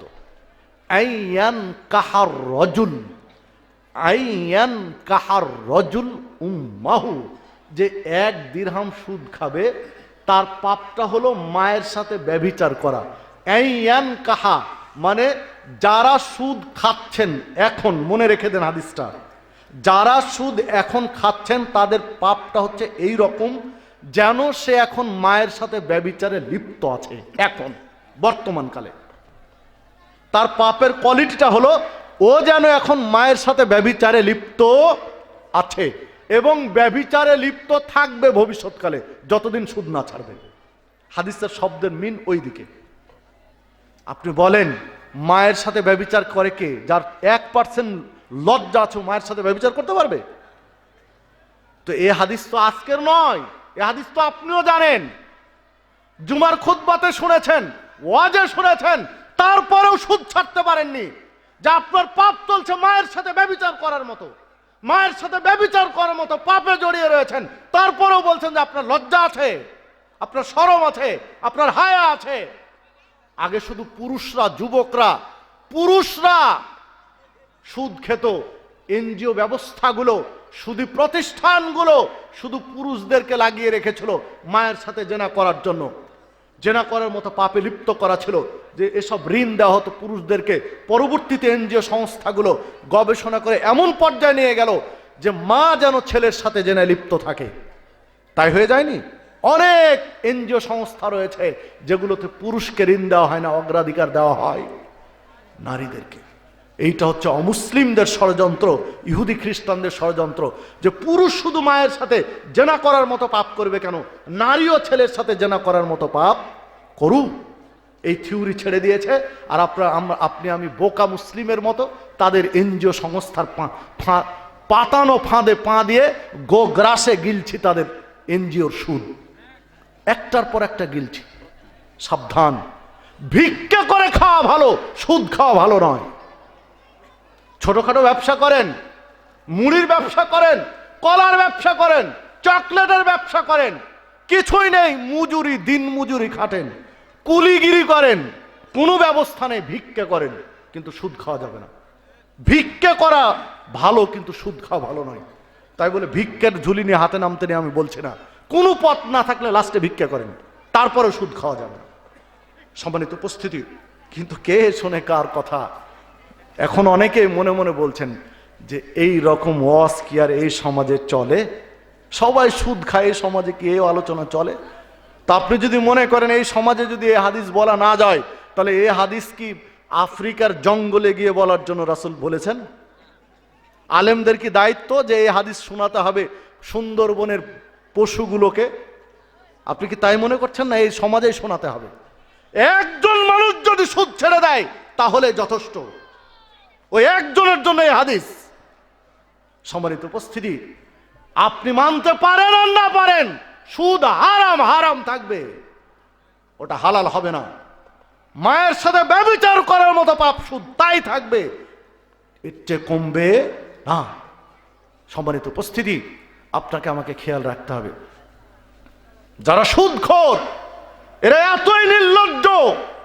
রাসূল সাল্লাল্লাহু আলাইহি ওয়াসাল্লাম বিদায় হজ্জের মাটিতে যে সুদ প্রথাকে পায়ের নিচে পুঁতে দিলেন, কবর দিয়ে দিলেন, এই সুদখোরগুলো আবার রাসূলের পায়ের নিচ থেকে ওই সুদকে কবর থেকে তুলে নিয়ে এসে খাচ্ছে, ওই জাহেলিয়াতকে আবার সমাজে প্রতিষ্ঠা করেছে। মনে রাখবেন, সুদ খাওয়া যেই মানের পাপ, সুদী প্রতিষ্ঠানে চাকরি করা ওই মানের পাপ। তোমাকে কে বলেছে 50,000 টাকার বেতনে চাকরি করতে হবে সুদী প্রতিষ্ঠানে? 50,000 টাকার বেতন নিয়ে সুদী প্রতিষ্ঠানে চাকরি করার চেয়ে 10,000 টাকা দিয়ে কোথাও নাইট গার্ড থাকা অনেক ভালো। সুদী প্রতিষ্ঠানে চাকরি করে গোশ পোলাও দিয়ে ভাত খাওয়ার চেয়ে লবণ আর মরিচ দিয়ে ভাত খাওয়া অনেক ভালো, পরকাল টিকবে। ইহকালে স্বাচ্ছন্দ্য কি করবেন? ইহকাল কয়দিনের জীবন। রাসূলুল্লাহ সাল্লাল্লাহু আলাইহি ওয়াসাল্লাম বলছেন যে এই পৃথিবীতে এমন একজন ব্যক্তিকে আল্লাহ খুঁজে নেবেন বিচারের মাঠে, যেই ব্যক্তি কোনোদিন কষ্ট কি জিনিস বুঝেনি। আমরা বাংলায় বলি সোনার চামচ নিয়ে যারা জন্মগ্রহণ করেছে, মুখে সোনার চামচ নিয়ে, মানে জন্মের পরে তার মুখে প্রথম যেই মধু দেওয়া হয়েছে স্বর্ণের চামচ দিয়ে, মানে এত হাই সোসাইটিতে তারা জন্মগ্রহণ করেছে। এই রকম একটা ব্যক্তিকে আল্লাহ বেছে নেবেন। কষ্ট কি জিনিস যে ব্যক্তি বুঝে না, মানে প্রয়োজন যদি হয় 10 টাকার, তো উপস্থিত হয় কাছে 10 লাখ টাকা। আছে না এরকম? গতকালকে এক জায়গায় ওয়াজ করতে গিয়েছিলাম, জেলার নাম আমি সাধারণত বলতে চাই না। তো ওই জায়গায় একজন বললেন যে এই এলাকায় কাঁচা পয়সা এত বেশি, ব্যবসায়ী তারা ব্যবসা করেন আর কি, মানে তাঁত শিল্প তাদের, তো এত কাঁচা পয়সা এই এলাকায় আসে যে যদি সব টাকাগুলো রাখা হয় তো টাকার ভারে এরা ডুবে যাবে। দিয়ে বললেন, একজনের নাম বলছেন যে এই লোকটার, বড় ব্যবসায়ী ওখানকার, যে এই লোকটার নামে জমি কিনতে কিনতে এত পরিমাণে জমি হয়েছে যে তার নামে আর জমি এখন রেজিস্ট্রি হবে না। তার নামে একদম, মানে সরকারের তো একটা সিস্টেম আছে, তো হতে হতে এত বেশি হয়েছে যে বাংলাদেশে তার নামে আর কোনো জমি কেনা যাবে না, 1 কাঠাও জমি কেনার সুযোগ নেই, তার নামে হবে না, অন্যের নামে হবে। মানে এই পর্যায়ে পৌঁছেছে। সম্মানিত উপস্থিতি, যেই কথা বলতে গিয়ে আমি পিছনে ফিরে এসেছি যে এই রকম একটা শিল্পপতি, কোটিপতি, যার প্রয়োজনের চেয়ে অনেক অনেক অনেক বেশি আছে। আপনি বাংলাদেশকে ফকির রাষ্ট্র মনে করছেন, গরিব রাষ্ট্র? কে বলেছে ফকির গরিব রাষ্ট্র? এমনও ব্যক্তি আছে বাংলাদেশে, আমি নাম বলছি না, উনি যে কলমটা ব্যবহার করেন, এটা পত্রিকা রিপোর্ট বলছি, দৈনিক পত্রিকার, ওই কলমটা বিদেশের এক কোম্পানির কাছে বানিয়ে নেওয়া। ওই কলমটা একটাই বানানো হয়েছে, ওর সেকেন্ড কোনো কপি পৃথিবীতে নেই, মানে দ্বিতীয় কোনো কপি পৃথিবীতে নেই, একটাই বানানো হয়েছে। ওই ডিজাইনের কলম একটাই বানিয়ে ওই কোম্পানি আউট, তার জন্যই শুধু বানানো হয়েছে। আপনি কি মনে করছেন বাংলাদেশকে? আছে, ওই লোকও বাংলাদেশে আছে। তার জন্য যে জুতা তৈরি হয়েছে, ওই ডিজাইনের জুতা 1 কপি, দ্বিতীয় কোনো কপি নেই, কারো কাছে নেই। ও বাংলাদেশের মানুষ। সম্মানিত উপস্থিতি, আমি যে কথা বলতে চাচ্ছিলাম যে এই রকম একটা সুখের সাগরে যে হাবুডুবু খেয়েছে, এই রকম একটা লোককে আল্লাহ ডেকে নেবেন, ডেকে নিয়ে লোকটাকে ধরবেন, লোকটাকে ধরে শুধু জাহান্নামের মধ্যে দিবেন, চুবিয়ে উঠিয়ে নেবেন, রাখবেন না, দিয়েই তুলে নেবেন। তুলে নেওয়ার পরে বলবেন যে বান্দা, পৃথিবীতে কত সুখে ছিলে, একটু বর্ণনা দাও তো। তো ওই লোকটা আল্লাহকে বলবেন, আল্লাহ, পৃথিবীতে সুখ বলে কিছু আছে আমি জানি না। মানে জাহান্নামের কেবল আঁচ দিয়েই তুলে নিয়েছেন, কেবল আঁচটা অনুভব করেছে, যার ফলে পৃথিবীর সব সুখ ভুলে গেছে। সুখ বলে কিছু আছে ওর নেই, মানে এত কঠিন জাহান্নাম।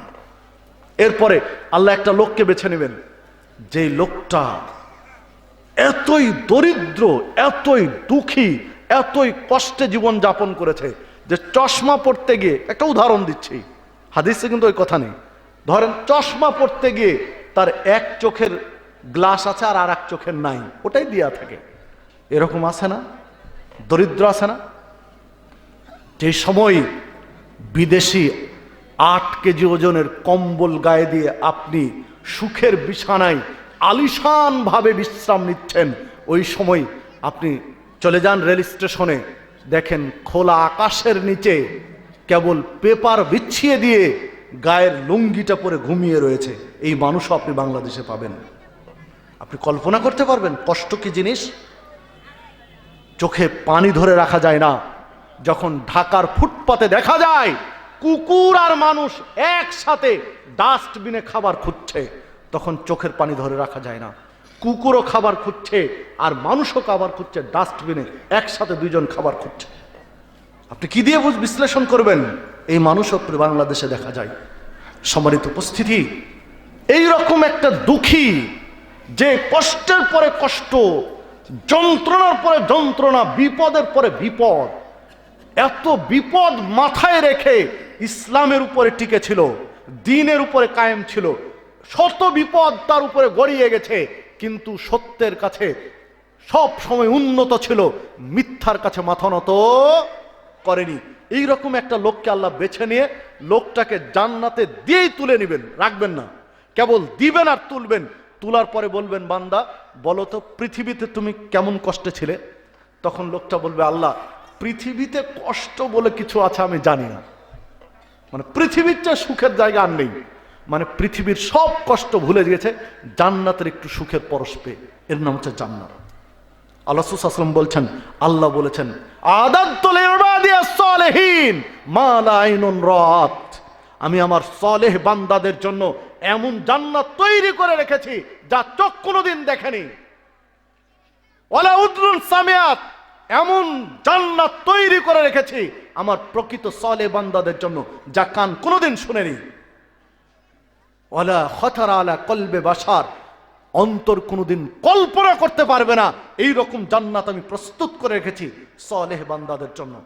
সম্মানিত উপস্থিতি, একটু চিন্তা করুন, এই রকম একটা পরিস্থিতি, এই রকম একটা অবস্থান আল্লাহ রাব্বুল আলামিন তৈরি করে রেখেছেন আপনার আমার জন্য।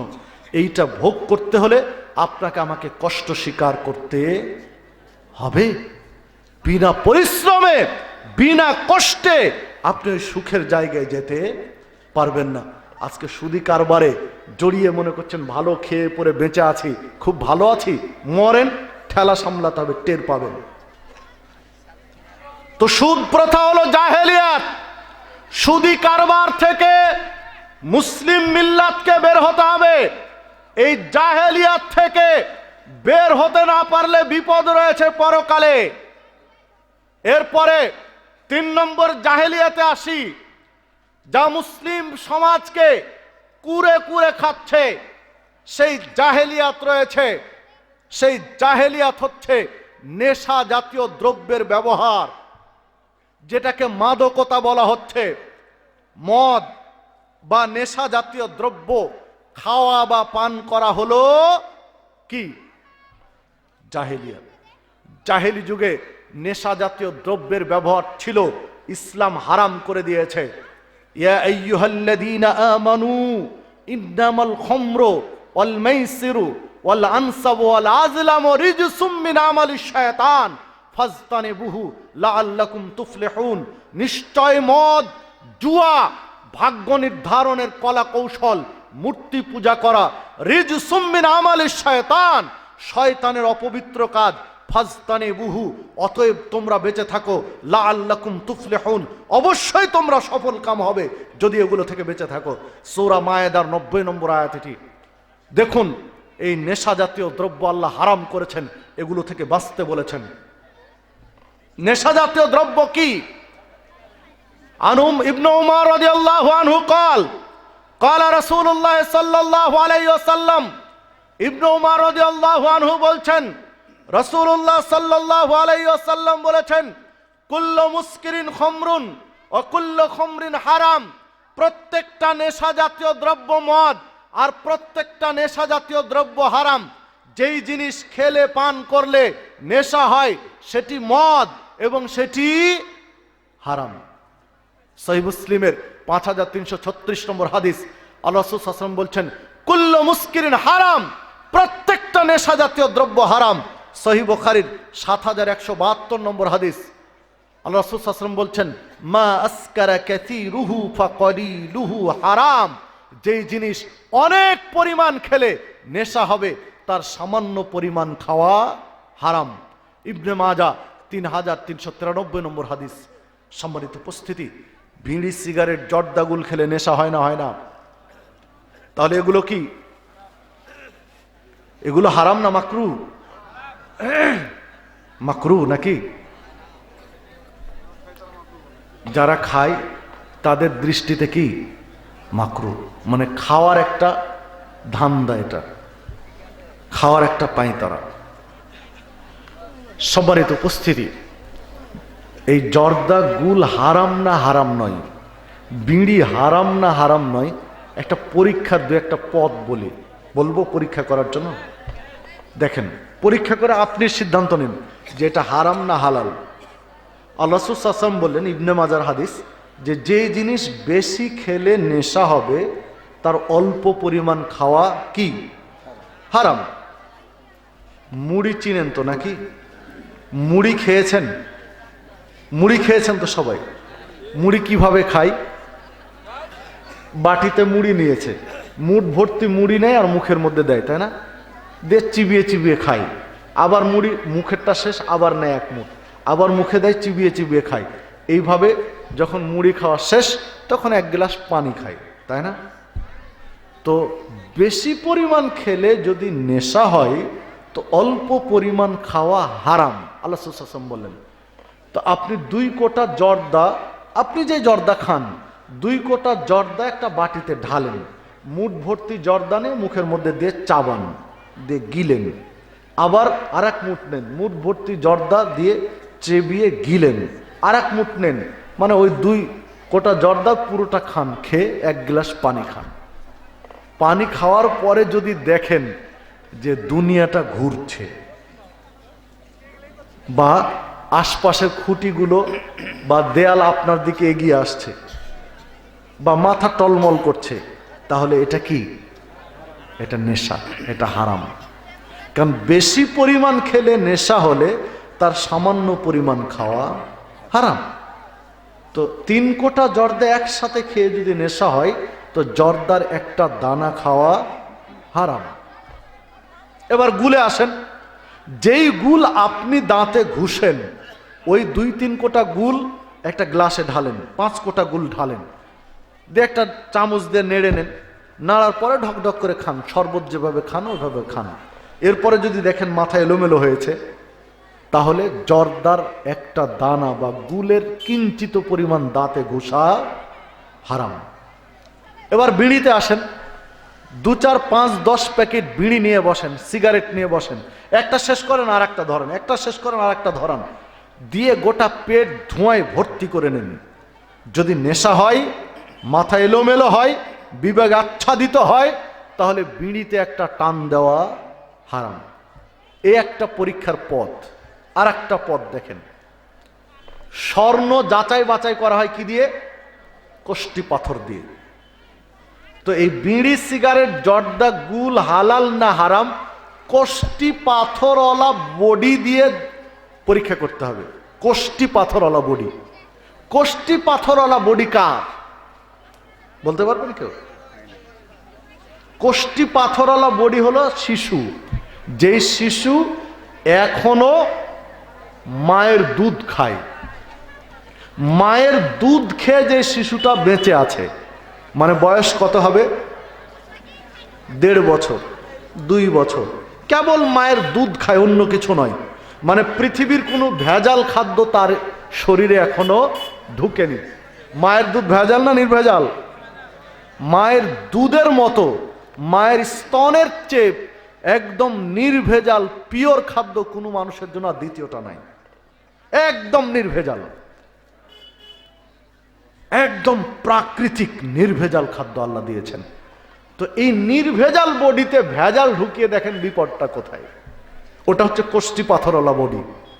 তো যেই পরিমাণ জর্দা দিয়ে একটা পান চাবাচ্ছেন, ওই পরিমাণ জর্দা ওই 2 বছরের শিশুর মুখে দেন, দিয়ে পানি দিয়ে গিলিয়ে দেন, তারপরে খেলাটা দেখেন। যদি চোখ মুখ উল্টাপাল্টা করা শুরু করে তাহলে জর্দা খাওয়া হারাম। যেই পরিমাণ গুল দাঁতে ঘুষেন, এই পরিমাণ গুল তার জিভায় লেপটে দেন, যদি উল্টাপাল্টা করে তাহলে গুল খাওয়া হারাম। বিড়ি, বিড়ির ধোঁয়া টেনে নাক দিয়ে ছাড়ি, তাই না? বিড়ির ধোঁয়া টেনে নাক দিয়ে ছাড়ে। বিড়ি খোরের বিড়ি খাওয়ার যে কত স্টাইল, সে তো স্টাইলের শেষ নেই, কত ফ্যাশন। তো বিড়ির ধোঁয়া তো ছোট বাচ্চা টানতে পারবে না, 2 বছরের বাচ্চা। বিড়ির ধোঁয়াটা আপনি মুখের মধ্যে নেন, যারা বিড়ি খাচ্ছেন, ধোঁয়াটা মুখের মধ্যে নিয়ে 2 বছরের বাচ্চার মুখটা ফাঁক করে মুখের মধ্যে পুরো ধোঁয়াটা দেন, যে মুখটা চেপে ধরে বলেন বেটা নাক দিয়ে ছাড়ো, দিয়ে আপনার খেলা দেখেন। যে কি অবস্থা হয়। যদি চোখ উল্টাপাল্টা করে তাহলে বিড়িতে টান দেওয়া হারাম। মনে রাখবেন, হিরোইন খেলে যে পরিমাণের পাপ হবে, জর্দা দিয়ে 1 খিলি পান খেলে সমান পাপ হবে। ফেন্সিডিল খেলে যে পরিমাণের পাপ হবে, বিড়িতে একটা টান দিলে সমান পাপ হবে। বিদেশি মদ খেলে যে পরিমাণের পাপ হবে, দাঁতে একবার গুল মারলে সমান পাপ হবে। আপনি বলতে পারবেন না যে হিরোইন ফেন্সিডিল খাওয়া বড় বড় হারাম আর গুল খাওয়া ছোট হারাম, বলতে পারবেন? মানে ওটা খারাপ হারাম আর এটা ভালো হারাম নাকি? হিরোইন খাওয়া খারাপ হারাম আর জর্দা গুল বিড়ি খাওয়া ভালো হারাম, এ বলতে পারবেন? বেয়াদবি মাফ করবেন, একটা উদাহরণ দেব, আগে ক্ষমা চেয়ে নিলাম, বেয়াদবি মাফ করবেন। সেইটা হলো যে আপনি মনে করেন এক যে রাস্তা দিয়ে হাঁটছেন, তো এক জায়গায় মানুষ পায়খানা করে রেখেছে। পায়খানা ওটা কি বলে বলেন? একদম বাংলা বলেন, অসুবিধা নেই।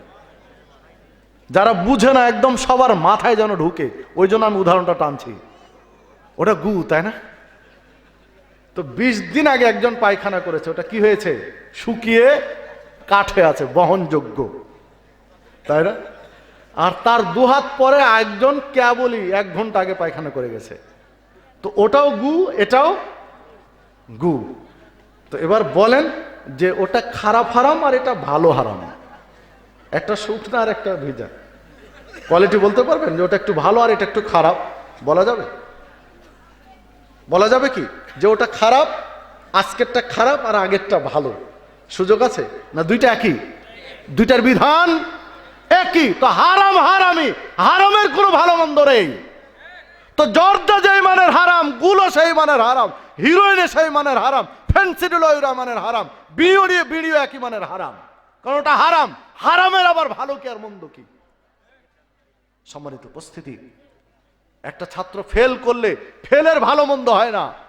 30 পেয়েছে 25 পেয়েছে তাই ভালো ফেল, আর 0 পেয়েছে তাই খারাপ ফেল, এটা হয় না। হয় কি? যে ছেলে 1 পেয়েছে 2 পেয়েছে ও খারাপ ফেল, আর ও 20 পেয়েছে একটু ভালো ফেল। ফেলের কোনো ভালো আর খারাপ আছে? ও তো ফেলি। ও 30 পেলে যেই মানের ফেল, 5 পেলে ওই মানেরই ফেল, 0 পেলে ওই মানেরই ফেল। গ্রেড হয় কখন? পাস হওয়ার পরে। 33-এর পর থেকে গ্রেড। তো গ্রেড হয় হালালের, হারামের কোনো গ্রেড হয় না। হারামের গ্রেড হয় হারাম হারামি। বিধায় বিড়ি সিগারেট জর্দা গুল ছাড়তে হবে না? হবে না? ছাড়তে হবে না? হবে না? যারা খান তারা চুপ করে থাকছেন, কিন্তু ছাড়তেই হবে। ছাড়া না ছেড়ে কোনো উপায় নেই।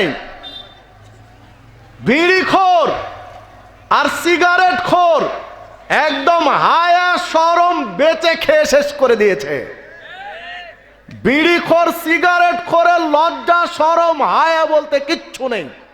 ও মাস্টার ডিগ্রি পাস করা হোক আর ডক্টরেট করা হোক, আর কৃষাণ হোক আর রাখাল হোক, ডোম হোক আর চামার হোক, বিড়ি সিগারেট যারা খায় এদের মধ্যে মনুষ্যত্ব বোধ নেই। এদেরকে মানুষের কাতারে তোলা মুশকিল আছে। আপনি বলবেন কেন? বিড়িখোর বিড়ি কোথায় বসে থেকে খায় সকাল ভোরে?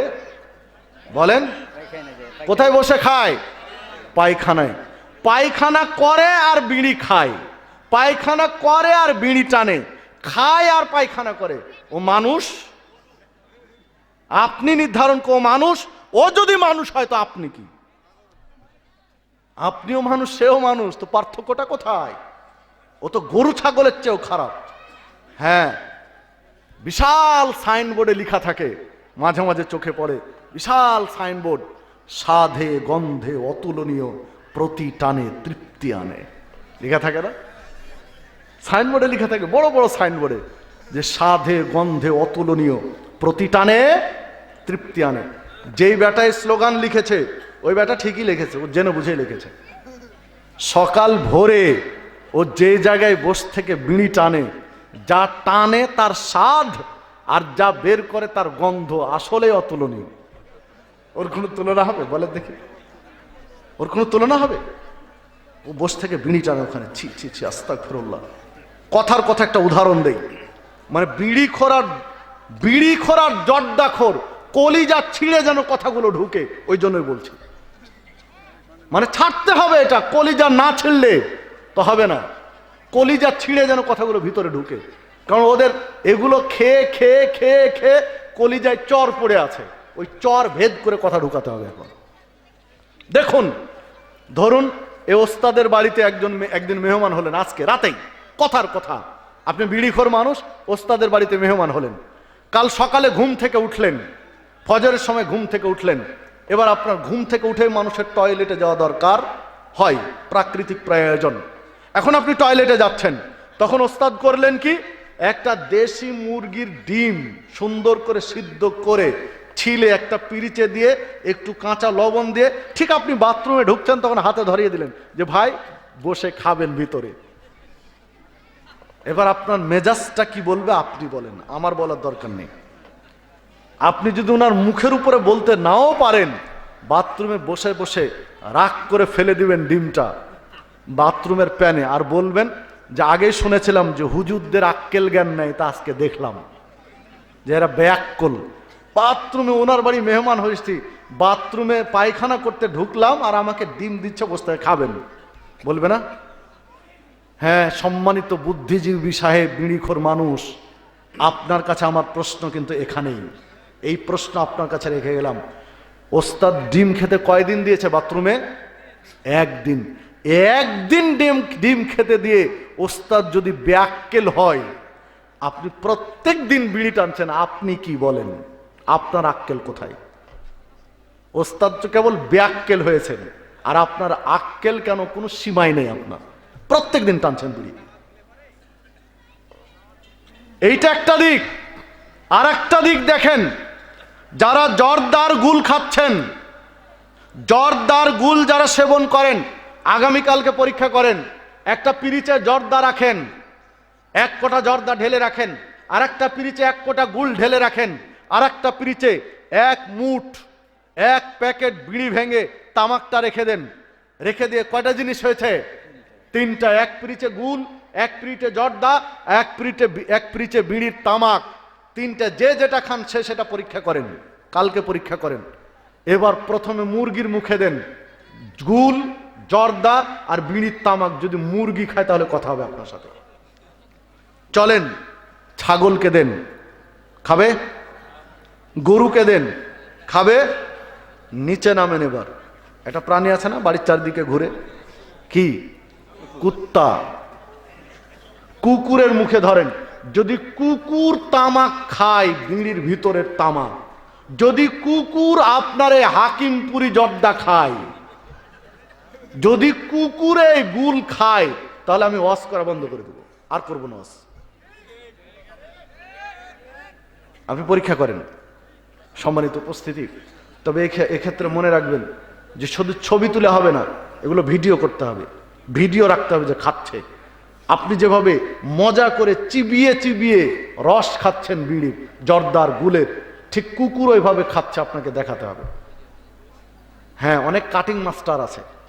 কাটিং মাস্টার জানেন, চেনেন? যুবকরা চেনে কাটিং মাস্টারেরা। কি কাটে এরা? কি কাটে? এডিট করে, ছবির এডিট করে। ছোট্ট একটা ভিডিও ক্লিপস এডিট করে ছেড়ে দিবে, কার পানি কোথায় গড়িয়ে দিবে তা হিসাব নেই। ছোট্ট একটা ভিডিও বক্তব্য ছেড়ে দিয়ে গোটা জাতিকে উল্টাপাল্টা করে দিবে এরা, এত এক্সপার্ট। এক্সপার্ট দেওয়া হবে না, একদম অরিজিনাল পিকচার লাগবে, ভিডিও পিকচার লাগবে অরিজিনাল।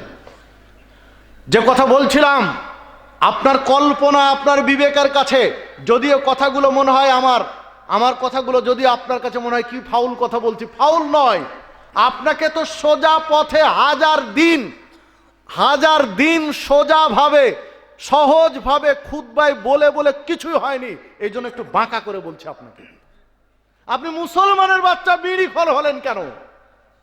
আপনি মুসলমানের বাচ্চা জর্দাখোর হলেন কেন? গুলখোর হলেন কেন? এইখানে তো আমার প্রশ্ন। যেই জিনিস মুরগি খায় না, ছাগলে খায় না, গরুতে খায় না, কুকুরে খায় না, শুকুরে খায় না, খায় কে? মানুষ। আপনি চিন্তা করেছেন যে জর্দা, গুল, বিড়ি কুত্তাতে খায় না, ওই জিনিস মানুষ খাচ্ছে, তারপরে বলছেন আপনি সভ্য? আপনার সভ্যতা রয়েছে, এমনকি মা বোনেরাও জর্দা খাওয়া শুরু করেছে। কি দিয়ে বুঝাবে? আস্তাগফিরুল্লাহ আল্লাহ দিয়ে, লা ইলাহা ইল্লাল্লাহুল হাইয়ুল কাইয়ুম। এখন পাল্লা দিয়ে চলছে। এই যে কদিন আগে সামাজিক যোগাযোগ মাধ্যমে আসলো না, কদিন আগে আসলো না, যে বাংলাদেশের তরুণীরা বিড়ির ধোঁয়া টেনে আকাশ বা ভাসায় দিচ্ছে। কি উন্নতি করেছে, সর্বনাশ! কি না দেশের উন্নতি যে তরুণীরা বিড়ি টানতে পারছে। আস্তাগফিরুল্লাহ, কি দিয়ে বোঝাবে? হাইরে উন্নতি রে, যে বিড়ি টান্দা শিখে গেছে আমাদের তরুণীরা। সম্মানিত উপস্থিতি, তাদের পক্ষে আবার এক শ্রেণীর বুদ্ধিজীবী সাফাই গাইছে তাদেরকে সেভ করার জন্য। তো যে কথা বলছিলাম, যে দেখুন, বিড়ি সিগারেট জর্দাগুল কুত্তাতে খায় না, অথচ মানুষে খায়। আপনার আমার একটু হিতাহিত জ্ঞান দিয়ে বিবেচনা করা উচিত। সহিহ বুখারীতে কয়েক জায়গায় একটা হাদিস রয়েছে, কাঁচা পেঁয়াজ অথবা কাঁচা রসুন খেয়ে মুখের দুর্গন্ধ দূর না করা পর্যন্ত মসজিদে প্রবেশ করা নিষেধ। ঠিক আছে না? এক দুই জায়গায় নয়, বেশ কয়েক জায়গায় হাদিসটা এসেছে সহিহ বুখারী। ইমাম বুখারী রাহমাতুল্লাহ আলাইহি বিভিন্ন মাসালা প্রমাণ করতে গিয়ে হাদিসটা নিয়ে এসেছেন বেশ কয়েক জায়গায়, কয়েক বাবে, যে কাঁচা পেঁয়াজ আর কাঁচা রসুন খেয়ে মুখের দুর্গন্ধ দূর না করা পর্যন্ত মসজিদে সালাতের জন্য প্রবেশ করতে পারবে না। কারণ এই কাঁচা পেঁয়াজ আর কাঁচা রসুনের দুর্গন্ধে মুসল্লিদের কষ্ট হয়, ফেরেশতাদের কষ্ট হয়। এবার আপনাকে জিজ্ঞাসা করি, বিড়ির গন্ধ আর জর্দার গুলের গন্ধ কাঁচা পেঁয়াজ রসুনের চেয়ে ভালো না খারাপ? তাহলে বলেন, বিড়ি খোরার, জর্দা খোরার, গুলখোর মসজিদে গিয়ে গোটা পরিবেশটা নষ্ট করে দিচ্ছে, গোটা পরিবেশ নষ্ট করে দিচ্ছে। পেঁয়াজ রসুন খাওয়া হালাল না হারাম? হালাল। হারাম? পেঁয়াজ রসুন খাওয়া হারাম বলতে পারবেন কেউ? তো হালাল জিনিস গন্ধ আছে তাই গন্ধওয়ালা খেয়ে যেতে পারবে না। রান্না করে খান, কোনো সমস্যা নেই, রান্না করে তৎক্ষণাৎ যান। আর কাঁচা খেলে ব্রাশ করে বা মেশক করে বা যে কোনোভাবে এটা দূর করে তারপরে মসজিদে যেতে হবে। হালাল জিনিস গন্ধ থাকার কারণে খেয়ে যদি যাওয়া না যায়, হারাম জিনিসের গন্ধনে আপনি মসজিদে প্রবেশ করবেন? সম্মানিত উপস্থিতি, আবার কি জর্দাখোর হুজুর কোথায় গিয়ে দাঁড়িয়েছেন? তুলনামূলকভাবে হিসাব করেন যে সাধারণ মানুষের ইমান একটু কাঁচা, তাই না? তুলনামূলকভাবে সাধারণ মানুষের ইমান একটু কাঁচা। এরপরে যারা মসজিদের মুয়াজ্জিন, খাদেম, তাদের ইমান একটু বেশি পাকা। আর যিনি খুতবা দেন তার ইমান আরো পাকা। তাহলে সাধারণ মানুষের ইমান কাঁচা, তার থেকে একটু পাকা কার? মুয়াজ্জিন, খাদেম। আর সবচেয়ে বেশি পাকা হলো কার? ইমাম, খতিবের। সাধারণ মানুষের ইমাম, জেনারেল শিক্ষিত মানুষের ইমান একটু কাঁচা, তো ওরা খাচ্ছে বিড়ি। কি খাচ্ছে? বিড়ি। বিড়িখোর মানে তামাক পুড়িয়ে ধোঁয়া খাচ্ছে, তামাক পুড়িয়ে ধোঁয়া খাচ্ছে। আর মুয়াজ্জিন, খাদেম, ওদের ইমান একটু বেশি পাকা, তো ওরা খাচ্ছে জর্দা, তামাক চিবিয়ে রস খাচ্ছে। তামাক চিবিয়ে কি খাচ্ছে? রস। তো বিড়িখোর তো তামাক পুড়িয়ে ধোঁয়া খাচ্ছে, আর জর্দাখোর তামাক চিবিয়ে রস খাচ্ছে। কার অপরাধ বেশি? আর খতিব, ইমাম সাহেব, ওর ইমান তো পাকা, একদম সবচেয়ে বেশি পাকা, ও দাঁতে মারছে গুল। মানে জর্দাখোর তো চিবিয়ে রস খাচ্ছে, মাঝে মাঝে পানের পিক ফেলছে, আর গুলখোর কিছুই ফেলছে না, যা আছে সবগুলো গিলে নিচ্ছে। সম্মানিত উপস্থিতি, আপনি হিসাব করেন, নানান দিক দিয়ে আপনাকে বুঝালাম উদাহরণ দিয়ে, যেগুলো কেন খাওয়া যাবে না। দেখুন, এইবার আসুন হাদিসের দিকে। রাসূলুল্লাহ সাল্লাল্লাহু আলাইহি ওয়াসাল্লাম যে সতর্কবাণী দিয়েছেন, এই সতর্কবাণীর কাছে চলে আসেন। রাসূলুল্লাহ সাল্লাল্লাহু আলাইহি ওয়াসাল্লাম বলছেন, লা ইয়াদখুলুল জান্নাহ, ওই ব্যক্তি জান্নাতে প্রবেশ করবে না, মুদমেনু খামরিন, যারা নেশা করে, নিয়মিত নেশা করে, তারা জান্নাতে প্রবেশ করতে পারবে না। ইবনে মাজার 3375 নম্বর হাদিস। রাসূলুল্লাহ সাল্লাল্লাহু আলাইহি ওয়াসাল্লাম বলছেন, কোন ব্যক্তি যদি নেশা করে, নেশা করার পরে ওই ব্যক্তি থাকে নেশা করে, তাহলে 40 দিনের সালাত কবুল হবে না। এমত অবস্থায় যদি নিজের ভুল বুঝতে পারে, তওবা করে, আল্লাহ তার তওবা কবুল করবেন। পরক্ষণে যদি আবার নেশা করে, আবার 40 দিনের সালাত কবুল হবে না। যদি আবার নিজের ভুল বুঝতে পেরে আবার তওবা করে, আল্লাহ তওবা কবুল করবেন।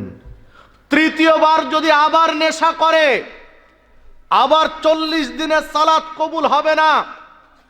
40 দিনের সালাত কবুল হবে না, কিন্তু লোকটা যদি নিজের ভুল বুঝতে পেরে ক্ষমা চায়, তওবা করে, আল্লাহ তার তওবা কবুল করবেন। কয়বার হলো? কিন্তু চতুর্থবার গিয়ে যদি আবার নেশা করে, তখন আল্লাহ রাসূল সাল্লাল্লাহু আলাইহি ওয়াসাল্লাম বলছেন যে এইবার আল্লাহ তাকে তিনাতুল খাবাল, আর এক হাদিসে এসেছে রদাগাতুল খাবাল খাওয়াবেন। সাহাবীরা এই শব্দ বুঝতে পারলেন না যে তিনাতুল খাবাল, রদাগাতুল খাবাল কি জিনিস। সাহাবীরা জিজ্ঞাসা করছেন। তখন আল্লাহ রাসূল সাল্লাল্লাহু আলাইহি ওয়াসাল্লাম বলছেন যে আরক মিনান নার আও ওসারত মিনান নার। তিনাতুল খাবাল আর রদাগাতুল খাবাল হচ্ছে জাহান্নামীদের যে পুরানো হবে, এই পুরানোর ফলে জাহান্নামীদের শরীর থেকে যে রক্ত, পুঁজ এবং শরীর থেকে যে গলিত চশানিগুলো বের হবে, পচনগুলো বের হবে, এবং নাক দিয়ে যেই পদার্থগুলো বের হবে জাহান্নামীদের, কি গলিত পুঁজ, রক্ত, পদার্থ এবং নাকের যে ময়লাগুলো বের হবে, এইগুলো আল্লাহ জুস বানাবেন। ওসারা মানে জুস, জুস বানাবেন। এই জুসটা ওদেরকে খাওয়াবেন। ও বিড়িখোর, জর্দাখোর, গুলখোর, একটু চিন্তা করেন তো, আপনি একটু হিসাব করেন তো। আপনি মুসলিম, মা বোনদের দৃষ্টি আকর্ষণ করছে, একটু ভাবেন তো। আজকে খুব মজা করে ছাগলের মতো পান চাবাচ্ছেন, সারাক্ষণ মুখ নাড়ছেন, পান চাবাচ্ছেন জর্দা দিয়ে, দাঁতে গুল মারছেন। আপনি হিসাব করেন তো, জাহান্নামীদের রক্ত, পুঁজ, দুর্গন্ধ যদি আপনাকে খাওয়ানো হয় তো কেমন লাগবে সেই দিন? আসুন এই পথ থেকে বিরত থাকি, বেঁচে থাকি। আল্লাহ রাব্বুল আলামিন আপনাকে আমাকে এই নোংরা পথ থেকে বেঁচে থাকার তৌফিক দান করুন। আল্লাহ আপনাকে আমাকে রক্ষা করুন। আল্লাহ আপনাকে আমাকে হেফাজত করুন। সম্মানিত উপস্থিতি, যেই কথা বলছিলাম, এই নোংরা জাহেলিয়াতের কবলে মুসলিম সমাজ পড়ে রয়েছি। সময় থাকতে যদি সতর্ক না হয় তো সালাত, সিয়াম, হজ, যাকাত, তসবিহ, তহলিল, তাহালিল সব কিছুই গোল্লায় যাবে। সময় থাকতে আসুন সাবধান হই। অল্প সময়ের মধ্যে শেষ করে দেব, আরেকটু সময় দেন। বাতাস উঠেছে, গরম লাগছে, বাতাস উঠেছে। আল্লাহ চাইলে সব সহজ করে দিবেন, আল্লাহ চাইলে সব অনুকূলে করে দিবেন। আল্লাহ যদি চান যে প্রোগ্রাম এতক্ষণ যা হয়েছে যথেষ্ট, আর লাগবে না, তাহলে আপনার আমার টেনশনের কারণ আছে? তিনি যদি চান যে না আরো 10 মিনিট হোক, তাহলে হবে। আর যদি না চান, হবে না। তাতে তো বড় কিছু যায় আসে না। আর এমন কোনো শীতও নেই যে যদি একটু দুফোঁটা বৃষ্টি আপনার গায়ে পড়ে তাহলে অসুখ হয়ে যাবে, এরকম কি? তাহলে আরেকটু সময় দেন, আমি ফিনিশিং শেষ করে দেই। তো সম্মানিত উপস্থিতি, যে কথা বলছিলাম যে সময় থাকতে আপনাকে আমাকে সতর্ক হতে হবে। যদি সতর্ক না হয় তাহলে আপনার আমার জন্য বিপদ। জান্নাতে যেতে চাইলে এই হারামগুলো থেকে বাঁচতে হবে। একজন সাহাবী বললেন, আল্লাহ রাসূল সাল্লাল্লাহু আলাইহি ওয়াসাল্লাম, আমি যদি 5 ওয়াক্ত সালাত আদায় করি, ফরজ সিয়াম পালন করি, হারামগুলো ছেড়ে দেই আর হালালগুলো করি, জান্নাতে যাব? আল্লাহ রাসূল সাল্লাল্লাহু আলাইহি ওয়াসাল্লাম বললেন, হ্যাঁ জান্নাতে যাব। মাত্র 4টি কাজ করেন, হালালগুলো করেন, হারামগুলো ছাড়েন, ফরজ সালাত পড়েন, ফরজ সিয়াম পালন করেন। হালাল করেন, হারাম ছাড়েন, ফরজ সালাত পড়েন, ফরজ সিয়াম পালন করেন, জান্নাত কেউ ঠেকাতে পারবে না। হাদিস সহিহ মুসলিমের 168 নম্বর হাদিস। এই 4টা জিনিস নিয়ে যান আজকে মাথায়। কয়টা জিনিস? 4টা জিনিস আজকের মাহফিল থেকে নিয়ে যান। ফরজ সালাত পড়বেন, ফরজ সিয়াম পালন করবেন, হালালগুলো করবেন আর হারামগুলো ছাড়বেন। পরিশেষে আপনাদেরকে উদাত্ত আহ্বান জানাই, যেহেতু একটু বাতাস উঠেছে, আপনাদের মনটাও এলোমেলো হচ্ছে, বিধায় আমি আর বেশি দূর গড়াবো না। আমি শেষ যে নসিহা আপনাকে করতে চাই যে অজু ভেঙে গেলে আর সালাত হবে না। অজু ভেঙে যাওয়ার পরে কি সালাত হবে? অজু ভেঙে যাওয়ার পরে কারো সালাত হবে? ধরেন একজন ব্যক্তি এশার 4 রাকাত সালাত আদায় করছে, শেষ বৈঠকে বসেছে আর অজু ভেঙে গেল, সালাত হবে কি? পুরো সালাত কি বাদ। তাকে অজু করে নতুন করে সালাত আদায় করতে হবে। একজন ব্যক্তির সারাদিন সিয়াম পালন করেছিল, মাগরিবের আধা ঘন্টা আগে ইচ্ছা করে এক ঢোক পানি খেয়ে নিল, ওর আর সিয়াম হবে কি? সারাদিন সিয়ামের অর্ধেকটা হতে পারে নাকি? কিছু হবে কি? গোটা সিয়ামই কি নষ্ট হয়ে যাবে। তো অজু ভেঙে গেলে যেমন সালাত হয় না, সিয়াম ভেঙে গেলে যেমন রোজা হয় না, কারো যদি ঈমান ভেঙে যায় ওই ব্যক্তির কোন ইবাদত কবুল হবে? ঈমান ভেঙে গেলে কি ইবাদত কবুল হবে? আর একটা পথে আসি, একজন প্রকৃত মুসলিম যদি 500 টাকা দিয়ে একটা মসজিদ নির্মাণে সহযোগিতা করে, জান্নাতে কি নির্মাণ হবে? ঘর নির্মাণ হবে তার জন্য। কিন্তু একটা হিন্দু যদি 10টা মসজিদ বানিয়ে দেয়, কি নির্মাণ হবে জান্নাতে? কিছুই হবে না। কেন হবে না? তার ঈমান নেই। কেন হবে না 10টা মসজিদ নির্মাণ করে? কারণ তার ঈমান নেই। তাহলে বোঝা গেল যে ঈমান হচ্ছে একজন মুসলিমের সবচেয়ে গুরুত্বপূর্ণ জিনিস। তো ঈমান যেন আপনার আমার ভেঙে না যায়। যদি ঈমান ভেঙে যায় তাহলে ওটা আবার নবায়ন করতে হবে, তওবা করে ফিরে আসতে হবে। এই জন্য ঈমান, অজু ভাঙার কারণগুলো আমরা জানি, রোজা ভাঙার কারণগুলো আমরা জানি, কিন্তু ঈমান ভাঙার কারণগুলো আমরা জানি না, আমরা সচেতন নই।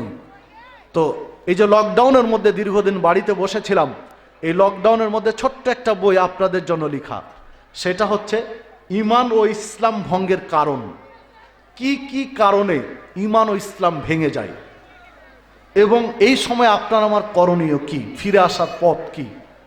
কোরআন এবং সহিহ হাদিসের দলিল দিয়ে কারণগুলো উল্লেখ করা আছে। ঈমান ও ইসলাম ভঙ্গের কারণ বিভিন্ন জায়গায় বিভিন্ন রকম এসেছে, তবে মুহাদ্দিসগণ 10টি কারণের উপরে ঐক্যমত পোষণ করেছেন। এই 10টি কারণ এখানে তুলে ধরা আছে দলিল ভিত্তিক। ইচ্ছা করে বইটি ছোট করে লেখা, যেন মানুষ ক্রয় ক্ষমতার মধ্যে থাকে, সহজে এক টানে পড়তে পারে। লম্বা বই অনেক সময় বিরক্ত আসে, তো মাত্র 25 টাকা করে দাম। চেষ্টা করবেন প্রত্যেকে এক কপি নিয়ে যাওয়ার জন্য। প্রত্যেকেরই জানা উচিত যে ঈমান ভাঙে কি কি কারণে। ঈমান ভেঙে গেলে সালাত সিয়াম কোনো কিছুই কাজে লাগবে না। তো ঈমান ভঙ্গের কারণ, এই বইটি প্রত্যেকের বাড়িতে একটা করে থাকা দরকার এবং প্রত্যেকেরই পড়া দরকার। অজু ভাঙার কারণ যেমন আপনি জানেন, ঈমান ভাঙার কারণগুলো জানা দরকার। কখন ঈমান ভেঙে গেছে আপনি জানেনই না, অথচ আপনি সালাত পড়ছেন। আগে ঈমানটা ঠিক করা দরকার, সালাতের আগে, অথচ আপনি জানেন না যে আপনার ঈমান ভেঙে গেছে। তো বইটি মাত্র 25 টাকা করে দাম, আপনি এক কপি করে নিয়ে যাওয়ার চেষ্টা করবেন। ঈমান ও ইসলাম ভঙ্গের কারণ। পাশাপাশি একজন আর একজনকে তো বিভিন্ন জিনিস হাদিয়া দেন, উপহার দেন।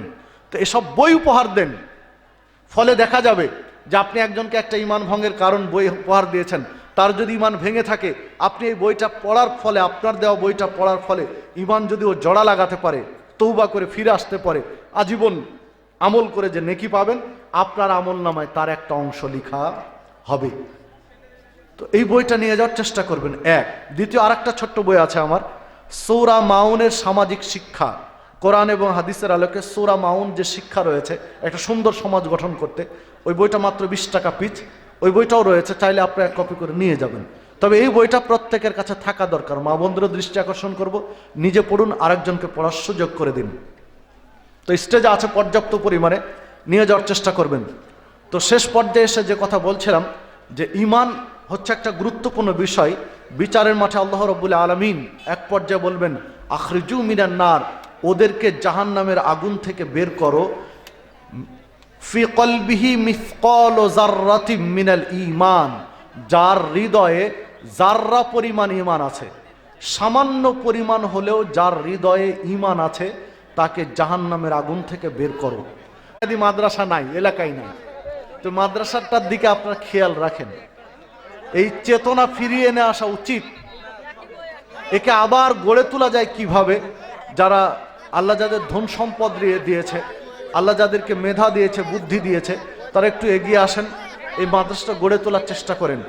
কারো টাকা দিয়ে, কারো মেধা দিয়ে, কারো বুদ্ধি দিয়ে, কারো পরামর্শ দিয়ে, কারো শ্রম দিয়ে, কারো সময় দিয়ে, সবাই মিলে একটু চেষ্টা করেন মাদ্রাসাটা গড়ে তোলার জন্য।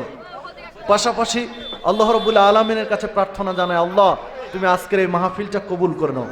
আল্লাহ তুমি এই মাহফিলটাকে স্থায়ী করো, প্রত্যেক বছর যেন কোনো বাধা বিঘ্ন ছাড়া আরো সুন্দর পরিবেশে এই মাহফিলটা সম্পূর্ণ করা যায়। আল্লাহ তুমি এইভাবে মাহফিলটা কবুল করে নিও। পরিশেষে সকলকে আন্তরিক ধন্যবাদ জানাই দীর্ঘ সময় ধরে এই সময় দেওয়ার জন্য। আল্লাহ সকলের এই সময় শ্রম কবুল করে নিন। পরিশেষে সকলকে আন্তরিক ধন্যবাদ জানিয়ে আজকের আলোচনা এখানে শেষ করছি। বৈঠক শেষের দোয়াটি পাঠ করছি, আপনারাও পড়বেন।